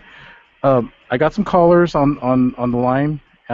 Guys, if you can lower your volume in the back room, please. That'd be great. And I know, I'm sorry, Gigi. We'll get to you in a second. But I failed to mention to everybody that we're going a half hour over tonight. So actually, the next half hour would be great if you guys can hold your calls until then. That'd be great. But since we got these two callers, we'll go ahead and go with that. Okay, 408. I'm not sure who you are. This is Bear. Hey, Bear. How's it going? Pretty good. Wanna, if I can, I got a friend listening, Lima Bean. I want to say hi to him. He's not in the chat, so can't get there because he's on tour. But I've had Bigfoot sightings in the past, and I called in about it. Yeah. Oh, right on. You want to say hi to Alex? Yeah, I'll say hi to Alex. Alex, this is Bear. Hey, how are you? Hey, I'm pretty good. I've had a couple Bigfoot sightings. Did you have a question when you asked Alex? Yeah, those things are definitely real, and they're very good at hiding. Okay. You know, I was wondering what he thought about that. Well, yeah, I mean, you know, they're in their natural environment, and we're not. You know, like, part of that is like, and most Bigfoot groups that go out there looking for Bigfoot, or, you know, expeditions, even like, you know, really small groups, we smell so strongly, we make so much noise that, you know, Bigfoot could probably hear us coming a mile away, and then they're gone. You know? Yeah, I know. They can. I've seen them. They can like step into a bush and just disappear into the background without any noise or anything else. They're so stealthy. Yeah. What's interesting is there's in Sumatra there's kind of like a diminutive Bigfoot called the orang pendek, and a lot of locals say that the way it hides is it hugs trees, and it's so still that a lot of times they're saying it will walk right by it and you won't be able to see it. You know, so we're talking about, you know, this species they're in their environment a lot better than we do. Definitely sounds like that. Encounter I had with them is they were. I was a scoutmaster, and I had a scout troop with me, and they were throwing like gigantic rocks into the lake that on the other side of the lake. And they just like stepped into the bushes and were gone. Wow, that's pretty interesting. Bear, do you have any more questions? We have another caller on the line. I'm sorry. No. I just wanted to, let you know those things are real and they are stealthy and they can like just mold into the background real good. That's crazy. We'll have to have you call back again, Bear, and we'll talk to you more about that. Thanks for calling in, bro, and glad to hear from you. Yeah, thanks for calling in, Bear. It's always a pleasure to hear from you, man. You got my number there, right, Dave? Yep, I see it right here. Yeah. Go ahead and write it down. I'll talk to him about the encounter I had. Okay. Yeah, we'll talk off air. Okay. I'll catch you later. Right on, brother. Thank you. 567. Hello? Are you there? Hi. Hi. Who is this? Oh, my last name is like Christmas. Bev? Yes. How you doing tonight, Bev? Hey, Bev. Pretty good. Oh, thanks for joining us tonight. You want to say hi to Alex Mistretta? Hi, Alex. Hello, Bev. How are you? Just fine. How are you? Pretty good. So what you got for us tonight, Bev? My question is, well, it's actually a two-part question. It's on ghosts. What makes a ghost attach itself to an object? And when a person dies and they come back as a ghost, why is it hard for them to go to the other side? That's actually, that's a tough question. The truth is, we really don't know. I think it's confusion, perhaps. You know, like I was kind of alluding to earlier, that I think the state of all of a sudden finding yourself dead, it has to be very confusing, not knowing, what's real, what's not, or especially if I think it's a sudden kind of death. And then I think you have so many strong attachments to things here, places, individuals, and I think it's just like if you're dealing with ghosts of people, they still have the same feelings when they're dead as when they were alive. So you'd have to assume that it's just kind of like hardening. It's like some guys can't let go of their ex-girlfriends, or a place they used to live, or it's just I think it's just natural human attachment to things. It just takes a whole other level when you're dead, I guess. I thought maybe they just didn't realize that they had died, or yeah, there's that theory that they're not aware, of that transference from life to death. I don't know of any cases where that information has come across, so it's it's just speculation, I think, at this point. Okay.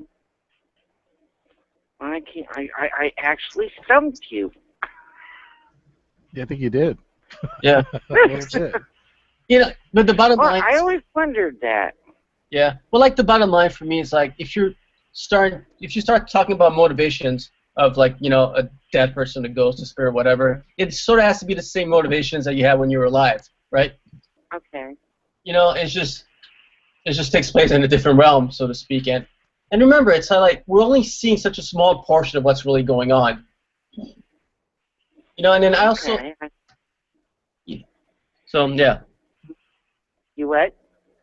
And I also have a theory that certain ghosts aren't actually ghost himself. There's a case from the 1970s called Conjuring Philip, where they had set up this seance and there's 30 people watching, and the idea was like to talk to this ghost called Philip. The only thing is they made him up.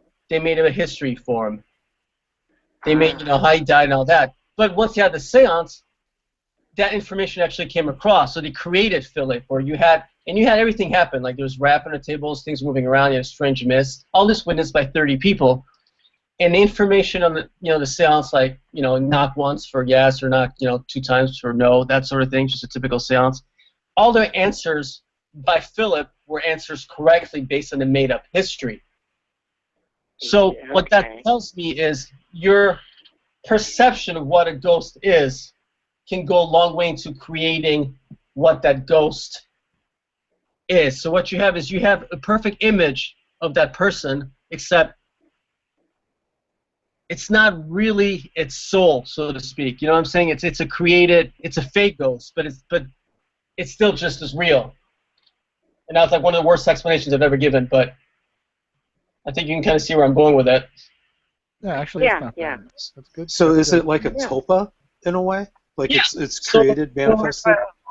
So like a tulpa. So some of the ghosts we're actually seeing are the phenomenon. Everything's 100% real. It's just not what we thought it was. It's not actually part of a real person. It's your perception of that person that takes form. And so in that sense, it reacts to you, to objects, the way you would assume that person would react to you or to certain objects. So it would have the same attachments. And maybe that's why it would attach to you, because that's your perception of it. Okay. And also, I'd like to add that story is in the book, The Presence, and I found that fascinating. The story of Philip. That's very fascinating. Bev, do you have any other questions you want to ask Alex before we let you go? No, that was Those are good questions, by the way. And I went. Well, thank you. I've always wondered that. Well, that's okay. Cool. Well, thank you very much, Alex. No, thank you. I appreciate it. Thanks, Bev, and please say hi to Bob for us too. Yes. Okay, I will. Have a good night. Okay, love you guys. Love you too. Bye bye. Yeah, Topa's a very interesting topic, and it's funny because, and I kind of want to get into this. Gigi's like dying over there. I promised him he's going to jump in here in a second, but Topa, I never heard of that verbiage. I watch a show. I know people are going to laugh at me for this, but I watch a show called Supernatural. I'm not sure if you're familiar with it, but is it on CW? Yeah, it's on the CW, and it stands for chicks watching. What's that? I said stands for chicks watching. No, I'm sorry, I had to make fun of you. You opened up the door for that. Hey, I went right into that one, but no, seriously, the show, like every week, it introduces a new like type of urban legend or ghost or cryptid or something like that, and Topa was one of them.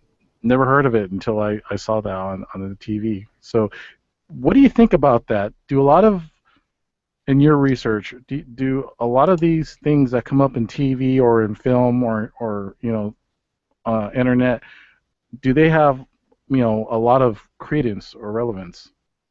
Yeah, I mean, I'd say some of it do, some of it are crap, and some of it become true after a while. I think once it enters the public perception, people, whatever that says about the phenomenon, people are more likely to report that. Like, I think, and that, for example, I think it's very true for the UFO phenomena. When Winley Strieber wrote his first book, and you had that image of the archetypical gray on the cover. I mean, more people start seeing grays after that than the first 2,000 years of our history. Now, maybe that it gave people incentive to actually talk about what they were seeing, but it definitely influenced people's perception. And again, it doesn't negate the realness of the phenomena. It's just that what is really happening and what our perceptions are two different things. Interesting. All right, brother GG, you're up.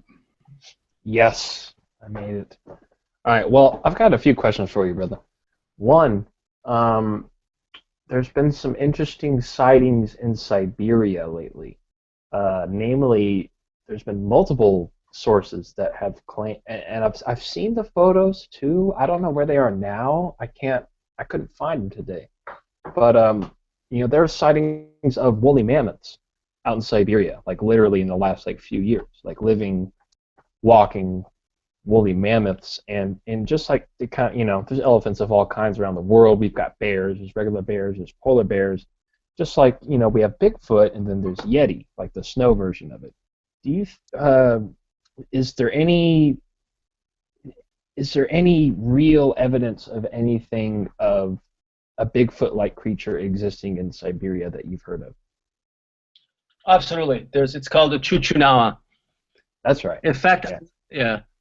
I believe it's related to Bigfoot because I think that originally Bigfoot crossed the land bridge between Siberia and North America, and that's how that species, got on into North America.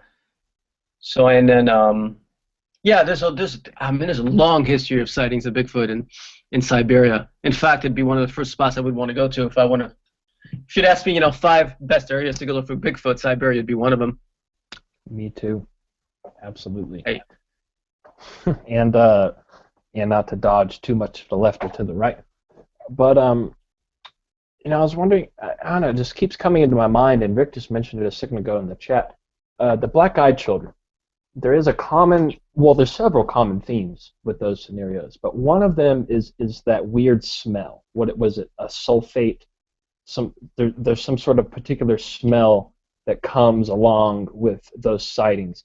Is there anything similar to that related with Bigfoot, or not just Bigfoot, but any cryptozoology characters? Is there any specific documentation of that similar kind of smell that we see with the black-eyed children?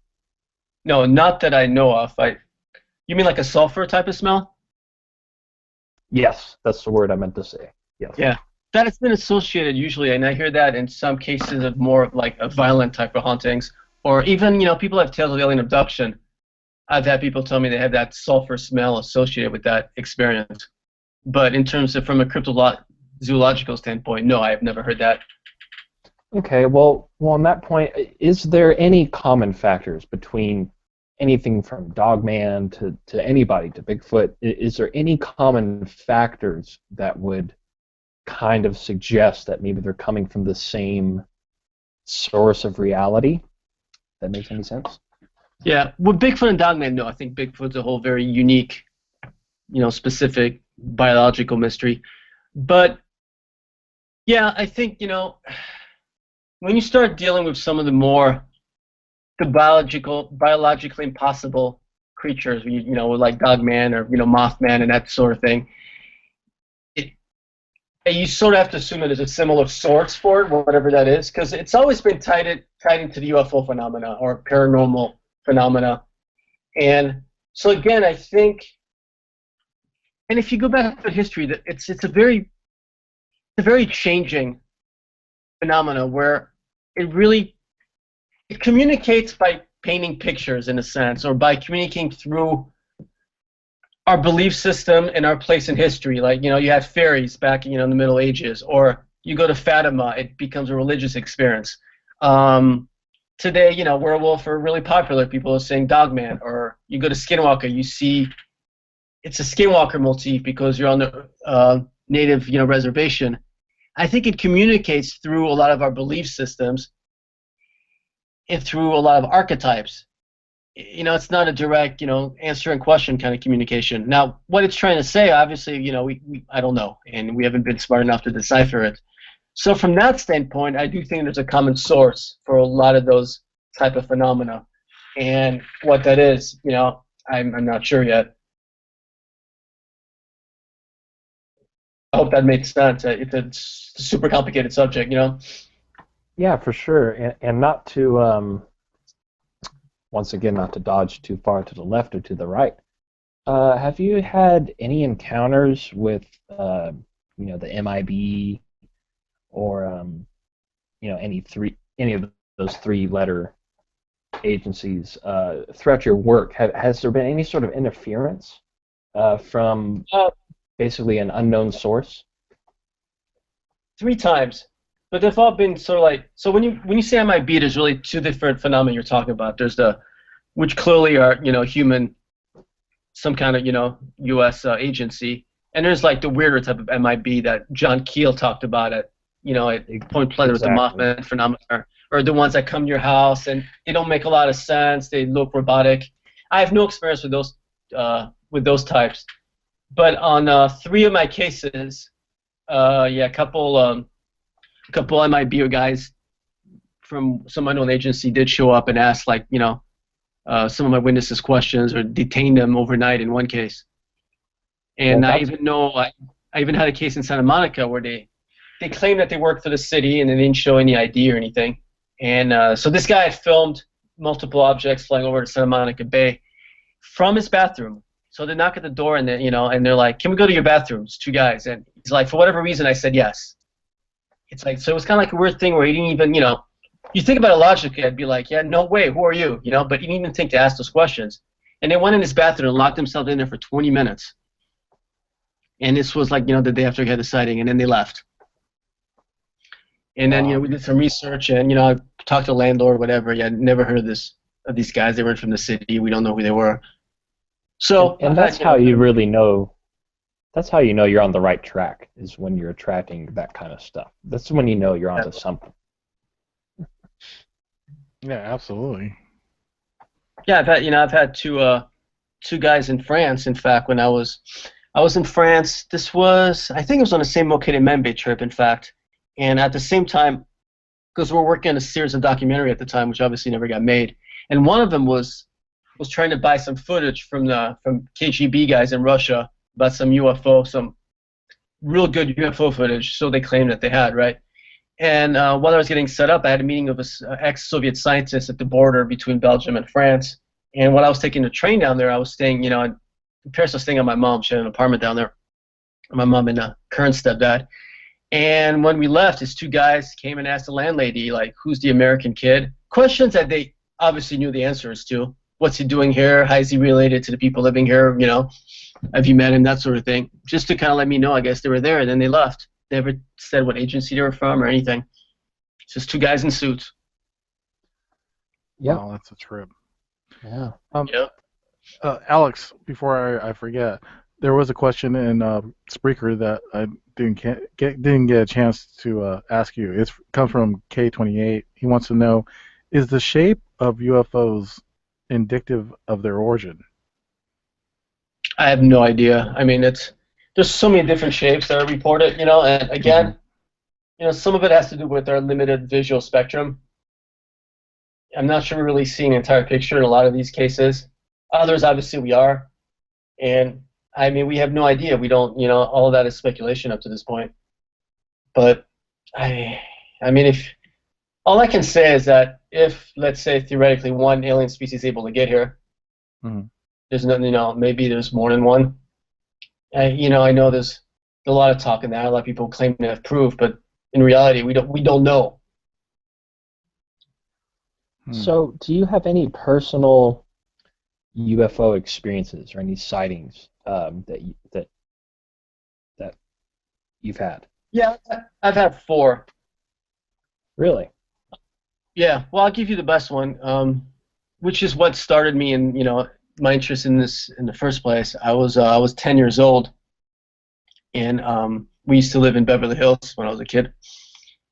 And I was by the pool with, I think, my mom, her friend, and it was around 11 o'clock at night or midnight, and this large object about 30 feet across came down over our heads, literally right over the pool. I could almost touch it. It had to be like, you know, 20 feet above our heads. It stayed there for about a minute, this big oval, completely silent, lighted object, and then it either blinked out or took off so quickly that we didn't see it leave. And, you know, that's sort of what I was already interested in the phenomenon to begin with, but that completely took it to a whole other level, you know. And that was in Beverly Hills. In Beverly Hills, correct, yeah. I've had a couple of sightings myself, just across the city over there in North Hollywood. Yeah. Yeah, there seems to be some activity going on there that doesn't quite happen much anywhere else. Well, we've always had a lot, there's always been a lot of sightings in this area for whatever reason, especially off the coast, But personally, I mean, I've had sightings in a variety of places. Like I had one off a plane in Vancouver. I was down there and kind of like this, doing research on Caddy, the local sea monster. So it had nothing to do with UFOs, and I saw a UFO, out of the window of the plane on the way back. I saw one in Sedona, that actually for a TV show we're filming. So, cool. Yeah, I mean, I don't know what that says about me, but I've been lucky in that sense, So, were any of those experiences, were there any blue orbs involved? Any blue orb experiences? No, they've all been, the one in Beverly Hills was all kind of like, yellowish and small. There's actually a second sighting part of that deal. Like 3 days later, this ball of light came and started circling around me, about the size of a basketball. But again, that was about, kind of like orange, whitish type of light. So. Wow. Very cool. Well, hey, certainly something. real quick, Les, I guess you have something to ask, do you? Les has something he wanted to ask before we go Well, to break. yeah, it kind of had to deal with Kat, and then my question can wait if we don't have any callers. Kat, this is Kat's question. She had actually texted this to me while she's on her way home from Arkansas at the KGRA function. She wanted to ask you, Alex, if you believe the increase in Bigfoot sightings or even UFO sightings is in any way related to the tulpa phenomenon. Great question. No, I don't really see necessarily a correlation. I think it's hard to say because most of the increasing sightings also has to do with like technology. Everyone has a cell phone and can take pictures these days, and Bigfoot UFOs are so popular in the media these days. I think more people are more willing to talk about it. And for better or worse, some of these shows at least get the subject out there, and I think people are more likely to report their sightings. So I think that that correlation is somewhat skewed. So it's hard to say. Okay. And so, what do you think about shows like Ancient Aliens? Why don't we? In one sense, it is good that it's getting out there. Gigi, oh, I'm go sorry ahead. to cut you Yeah, off, go ahead. but we're going to go ahead and go to break. When we come back, Oh, we can ask that question. Sorry about that, man, but we got to go to break. This is I wasn't looking at the clock. That's all right, man. This is Beyond the Strange. We'll be right back. Don't go away, peeps. We got more with Alex Mistretta.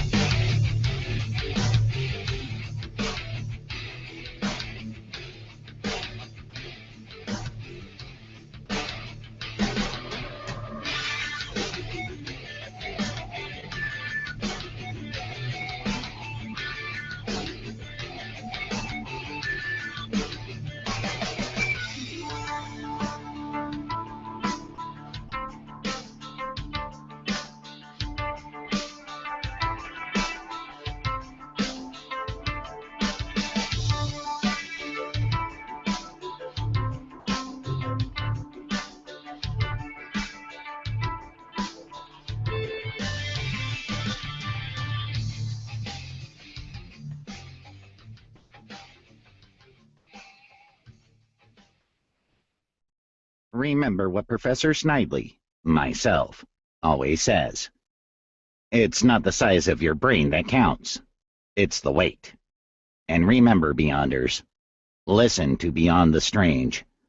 Sundays, 6 p.m. Pacific, 9 p.m. Eastern.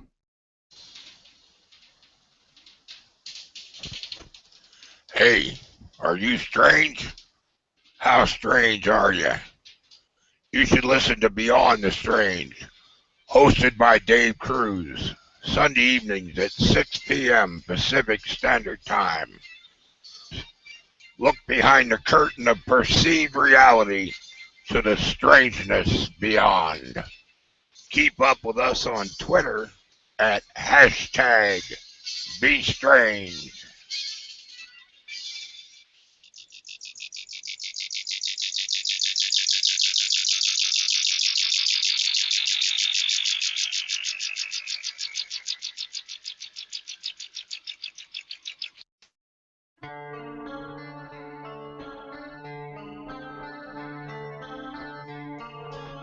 Do you believe in UFOs? Time travel? How about ghosts or Bigfoot? Greetings to all you Beyonders out there. This is Dave Cruz, host of Beyond the Strange. I wanted to personally thank each and every one of you for tuning in. Beyond the Strange is not your typical podcast. We want to hear your stories and experiences. This is the radio program for you, the listener. We bring your stories and concerns to the table. So check us out live every Sunday, 6 p.m. Pacific, 9 p.m. Eastern Standard Time. And remember, Beyonders believe.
All right. Welcome back, everybody. This is Beyond the Strange with Dave Cruz. I am your host, and we are speaking with Alex Mistretta. Alex, again, thank you so much for being here tonight. Yeah, you're welcome. It's fun. Oh man, I'm having a blast, and the audience is having a blast. And again, 707-200-3520. For you that are out there in YouTube land, please hashtag be strange if you have any questions. Yeah, bombarded with questions. It's been a great night. The last question that Gigi was asking. Gigi, go ahead, if you will. Want to finish your question? Well, I kind of forgot. What was I saying? What? Give me a hint. I'll remember. See, that's the great thing about Alex is there's so much information. I mean, he's a walking just treasure trove of information. I mean, it's easy to lose we track. could interview him for like 5 hours straight and still not get enough. Yeah. I know. We were just talking, Alex, man. We you might got have to plans do tonight? it too. No. I'm all good. I can go all night. Oh, there we go. I'll brew up another pot of coffee. I was gonna say, man, you don't have any complaints from anyone out here. So, but what I wanted to ask was about giants.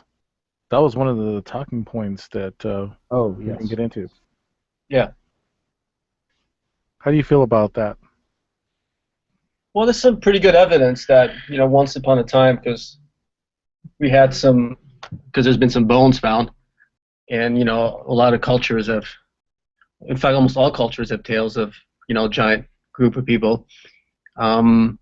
Yeah, I mean, it's. I think it's one thing I did want to mention, though. I do believe it's independent of the UFO phenomena. You watch, Ancient Aliens, for example, and sometimes they tend to group both of those two things together. I disagree with that. I don't think there's any reason to go there. And what's interesting, and with the giants, especially some of the bones that were found in North America, is the mention of the red hair, which is a lot similar to some of the mummies that were found in China that seem to be European people with long red hair and of a normal large size. So Right. yeah, and when we're talking giants, we're not talking like 15 feet tall here. We're talking 7, 8, maybe a little bit more. I mean, there's when Francesco. Well, actually, I have to look at my notes. I always forget the guy's name. That's Francesco Antonio Pigafetta. He was the chronicler for Magellan. When he got to Patagonia, and this is an official chronicle. That should be in a history book, but it tended to leave that out. That he mentioned that he met a group of giants in Patagonia, and they were just like they're just like you and I. They're Homo sapiens, except of gigantic size. So I think there's some pretty good evidence that once upon a time, there was a larger group of Homo sapiens walking around.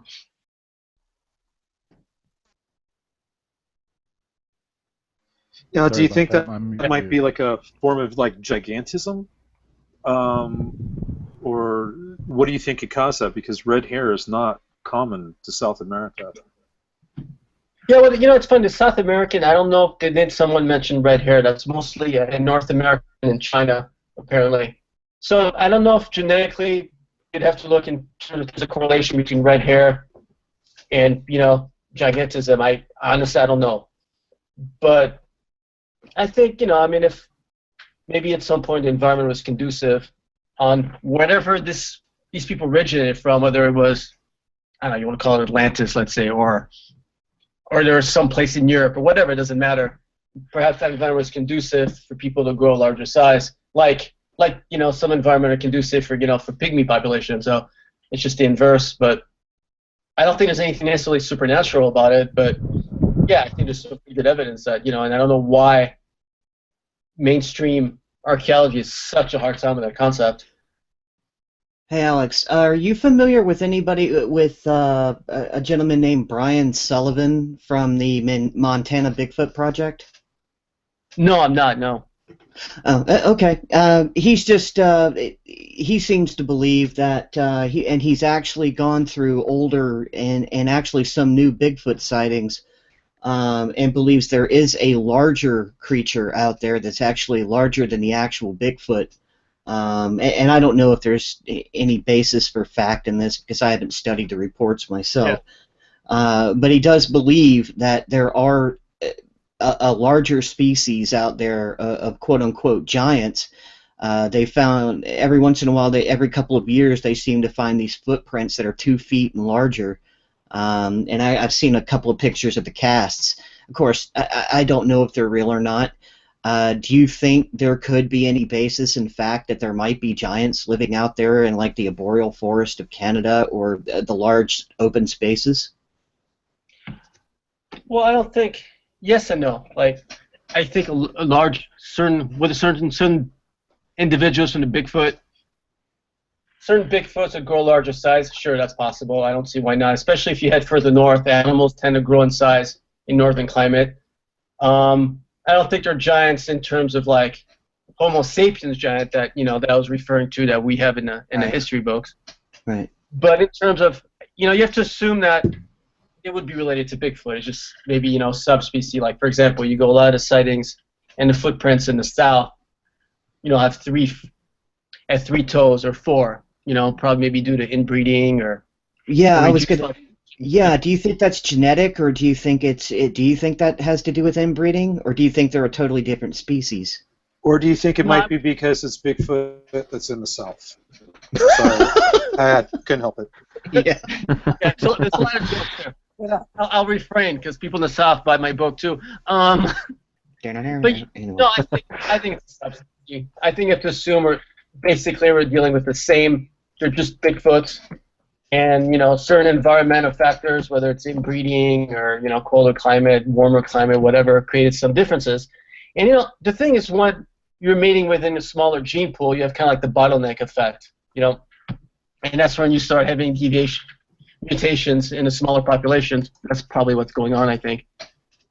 Well, in your book, you talk about the ostrich foot people in Africa, and that's pretty much the same thing, right?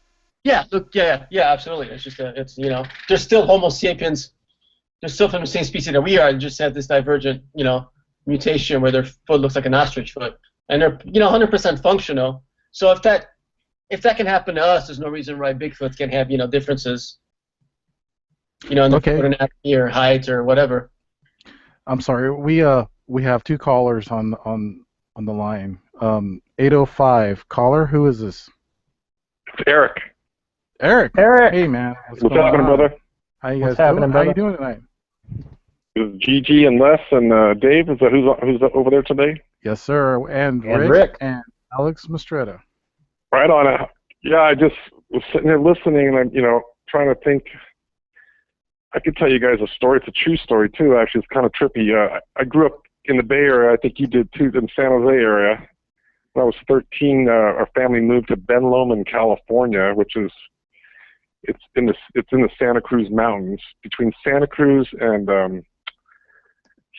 Boulder Creek or Brookdale. Kind of out by Los Gatos. 15-mile stretch. Yeah, if you take Highway 9 all the way from Santa Cruz, you can go all the way from Santa Cruz into Los Gatos. Actually, it's a nice drive. It's a windy road, but you're in the redwoods up on the top of the mountain. It's beautiful. But the reason why I called was because there's several things. As a kid, I was just a kid. I didn't really think much of it, but there was this place called the Mystery Spot where I remember going to as a kid. Yeah, and it defied gravity. You could stand on a certain spot and your body would be tilted a certain way, but you wouldn't fall over. It was bizarre. And then there's another place in the Brookdale Lodge, which is not too far from Boulder Creek, right there. I even tweeted or sent it out on the message there on Spreaker that place is definitely haunted. There was a family that, you read the history on it, there's people go there specifically to see if they could see ghosts. It's like a common knowledge thing where there's a lot of ghostly activity. And it's kind of a side note. I remember after I graduated from high school, there was a girl that worked there for her family who ended up becoming like a Playboy model. So that's how I even knew about this place, because I didn't even care about Brookdale Lodge as a kid, because I'm not going to go stay at a lodge. But then we heard this hot chick was working at Brookdale Lodge, was a playmate. And then so we learned about the history of the Brookdale Lodge. But to get to my story, okay, so this is bizarre. So when I was about 16, I was a junior in high school. There was this guy that kind of befriended me, because I didn't have a lot of friends, so I'd moved from San Jose, so I played basketball. But anyway, he lived up in the mountains in right on the Felton Mountains, which is right there in the area where Santa Cruz Valley is. And him and his dad had a plantation, if you know what I'm saying, of the green Centennial. And so he'd invite me up occasionally, and we would experiment a little bit. But I remember one time he told me, and I wasn't sure if he was joking or not, but looking back now, I don't think he was joking. He said that he had seen a Bigfoot, and because he lived way up in the mountainside. And I says, well, what do you mean you saw a Bigfoot? He goes, yeah, because you know what we do here, right? And I go, yeah. And he goes, you know you're not supposed to talk about this with anybody in town. I go, yeah. He says, well, we have to scout out areas up in the mountains to find that are going to be safe, where they can put their plantation and not have people come and scope it out and rip them off or whatever. And he said that one time he was up there by himself. They're trying to scout out an area to do some growing. And that's when he said he had a sighting. And he was, I didn't know whether to believe him at the time, but then, like a year and a half later, or about a year later, going into my senior year, the story came out that he was killed up on the mountain. And that there was never any report on how it happened or what happened. It was just totally kept hush in the community. So then it was like the speculation that was going around that, this is a reach, but, maybe Bigfoot got him or something, because there was never any way that no one ever figured out how he was killed or how he disappeared or what happened to the guy. He just disappeared. And he was a good guy, good student, really well liked, real popular. It was just bizarre. So I just thought I'd share that story with you guys. Santa Cruz Mountains is a hot spot for sure. Yeah, absolutely, man. That's a great story, Eric. Thanks for sharing that. We definitely got to get you to call in and possibly give you some talk about some more stories. But right now we got another caller call. I got to. Nope, yeah, go ahead. Yeah, I just thought I'd share that thanks, with Eric. you guys. Really appreciate you Okay, man. sharing that. All right, thanks for calling in, Eric. Good night. Thank you. Thanks, Eric. Peace, brother. All right, 443. Hey, this is George. George, how you doing, sir? Yo, How you guys doing? Doing good, man. We're talking with Alex Mistretta, learning a lot, and we're just having a great time doing it. So, do you have a question? Yeah, I read something recently here, probably within the past year. I don't remember who authored it, but it was, I believe it was called The Giant Now. I don't know if any guys read that yet or knows anything about it, but it was pretty detailed. It had 3 different types of giants, even up to basically a UFO base behind a waterfall that every so often, almost like a dragon type creature comes out with, I believe it was reptilians riding them. I mean, it's a pretty wild story, and even down to the, I guess you call the delegates of the island, like the mayor of the town would even vouch for it, and it's no big secret. Everybody supposedly is well aware of it.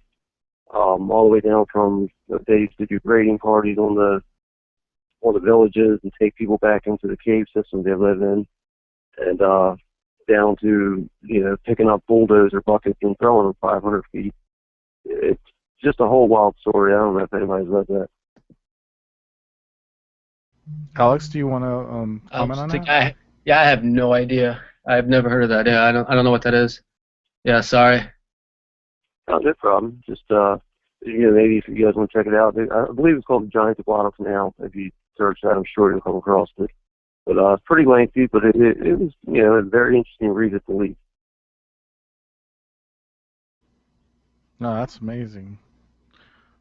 Is there anything else, George, you want to ask, or any more comments? No, that was it. I just wanted to see if anybody had any views on that story, and just let you guys know everything's getting better every week, and keep it up. Good job. No, man. Thanks, George. Thank you for calling in. We really appreciate it. Unless, Rick, did you have any comment on that? I don't know. I don't know. Rick's No, I'm sorry. I was just struggling with the mute. I yeah. I got nothing. The dreaded mute button. The elusive mute button. Exactly. But no, thanks, George. Appreciate it, man. No problem. You guys have a good night. Brother. You too. You too. And that was George. Wow. We're getting some really good calls tonight. And Yeah, again, for sure. really appreciate your time, Alex. Thank you. Yeah, absolutely. And another question for you, Alex. This is actually what I was going to ask earlier. I kind of forgot, but I remember now. Why is it seems that the paranormal seems to be really popular these days in the media? Do you think that's helping, or is it kind of not helping? For instance, the Ancient Aliens series, they point out a lot of good stuff, but from everybody I've talked to, I'll just leave out names, but there's, it's not necessarily. Some people consider it discrediting to be on shows like that, to be in mainstream media topics about that, where they kind of, jump around the spiel and they don't really, do you think that's helping the actual investigative side of things, or do you think it's more of a backlash? I think it's both. I think it helps in a sense where it makes these subjects more popular, and so it leads to maybe more investigations or more interest. But on the other hand, it's so much of that information it's false. You get shows there's certain shows like Here I Go Again, I know, but Mountain Monsters, it's all made up. And people see it and they think that's what cryptozoology is, and it's not. Ancient Aliens is kind of like a mixed bag. I think I think Giorgio and Jason do a really good job, and they believe their research, and they actually do their own research, and I respect that. I think that show occasionally goes from A to Z without stopping by B and C, to begin with. And, but there's still some great information on there. So the problem is like you and I may know how to discern, what's real and what's not, but the general population really doesn't because they've had no experience in this field. So it's great in getting the subject out there, but not so great in informing, the public of what's really going on. So it's, I think it's half and half. So I mean, but I bitch about these shows all the time, and I've gone, but if somebody offers me a check to be on a show, I'm going to take it because, well, yeah. one of them, I need it, Right. Two, it's just like, it's hard to make money in this field, and money means more research and leads to opportunities, Exactly. So you can't, unfortunately, it's a fine line there, and I don't know where, Hang on, Gigi. where that line is. And then, I mean, I've been on shows that have asked me to make things up, and, make things up, and I've refused. I've never, to this day, I've never lied or made stuff up, but it's hard because you lose out on opportunities, so. And yes, Mountain Monster is all fake. All fake. There you go. Just want to make it clear. Yeah. Left. Alex, I think you're blocking, and you really need to tell us how you really feel. What do you really think? There's nobody listening, I swear. But actually, one of the questions I've had is how did we lose them? How does that go? Because I know you've spoken to producers, and because it's just one of the best ways to get, like you said, to get money for your research and all that. Yeah. How does that typically go? Most of the time, not well. And I'm a little biased right now because if I want to be honest, I'm about as frustrated with this process as I've ever been. I mean, there's weeks where I just want to quit the field altogether because I can't get some of these ideas off the ground. And I tend to think a lot of my theories and ideas are actually pretty good, but again, I might be biased. But I mean, I've gone in meetings where they've actually started talking about casting for a role, meaning that they weren't going to be real investigators at all. They were just going to be actors that are going to pretend to be investigators, And that's super frustrating, because there's so many good stories out there that we're not covering that could really, that can get answers at, but, so it depends. Sometimes they get it. I've met a lot of producers that get it, that have some really good ideas that we've had multiple meetings, but they can't get money from, whatever, wherever they're trying to get money from because it's cheaper to make things up is what it comes down to. Mm-hmm. And that's where we're kind of stuck. What, in your opinion, how much would a average, and I know that this sounds like a dumb question, but what would an average expedition or research, how much would that cost to do something like that? I know it varies because there's different places of the world that you would go to, but I mean, is it really hard to get the funding? I mean, as far as, or people to give for this kind of funding for this type of research? Yeah, it's hard. I mean, I've only, like I said, I even started the GoFundMe thing specifically for these expeditions. It's only about a month old or so, but yeah, it's difficult to get it out there. And let's say one of the first spots I would want to go to would be, let's say, the Almaty in the Caucasus or in the Pamir Mountains or in Mongolia or Siberia, one of those areas, because I think it's one of the best spots to actually get evidence for a Bigfoot type of creature, right? But already you're talking about, I don't know, at least $20,000, $30,000, I would think, for something realistic. Where you talk to a producer and you're like, well, why can't we just go out, to the Malibu Canyon and say we're in Russia and spend $500? Mm-hmm. And I'm not naming names, but I know famous researchers in the field, and that's been offered to them to actually go and fake it, not actually pretend they're on an expedition.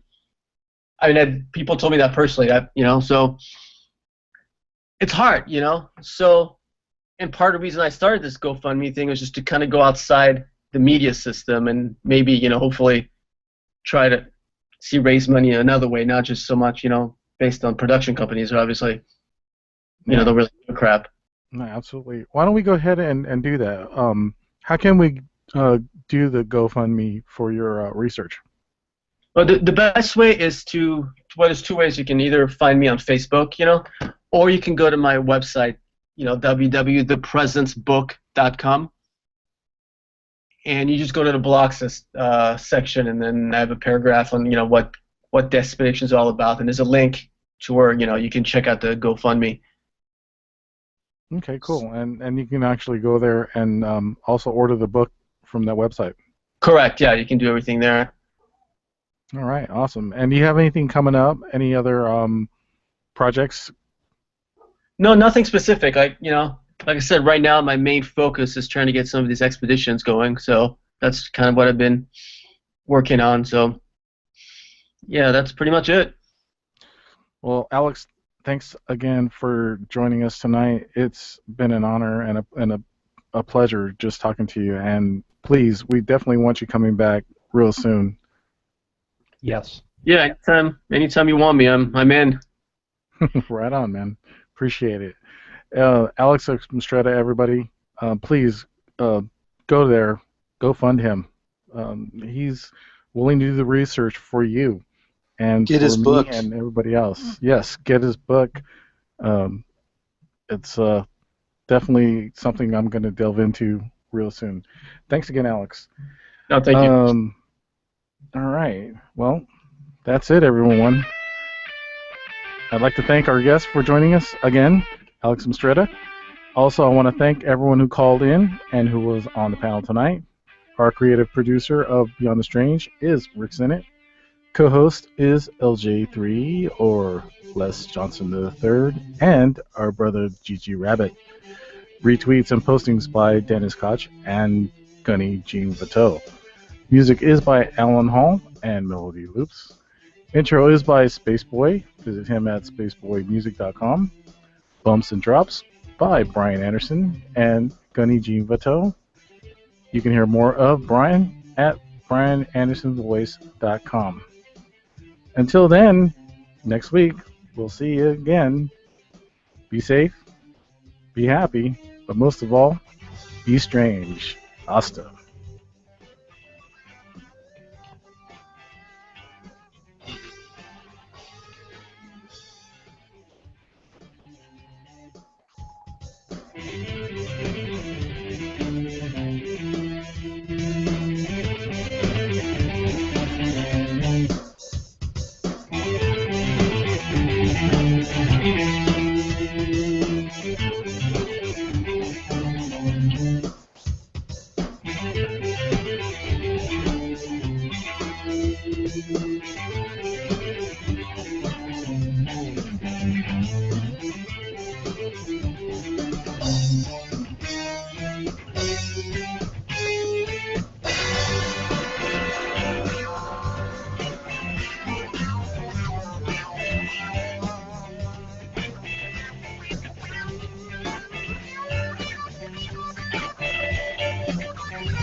Thank you.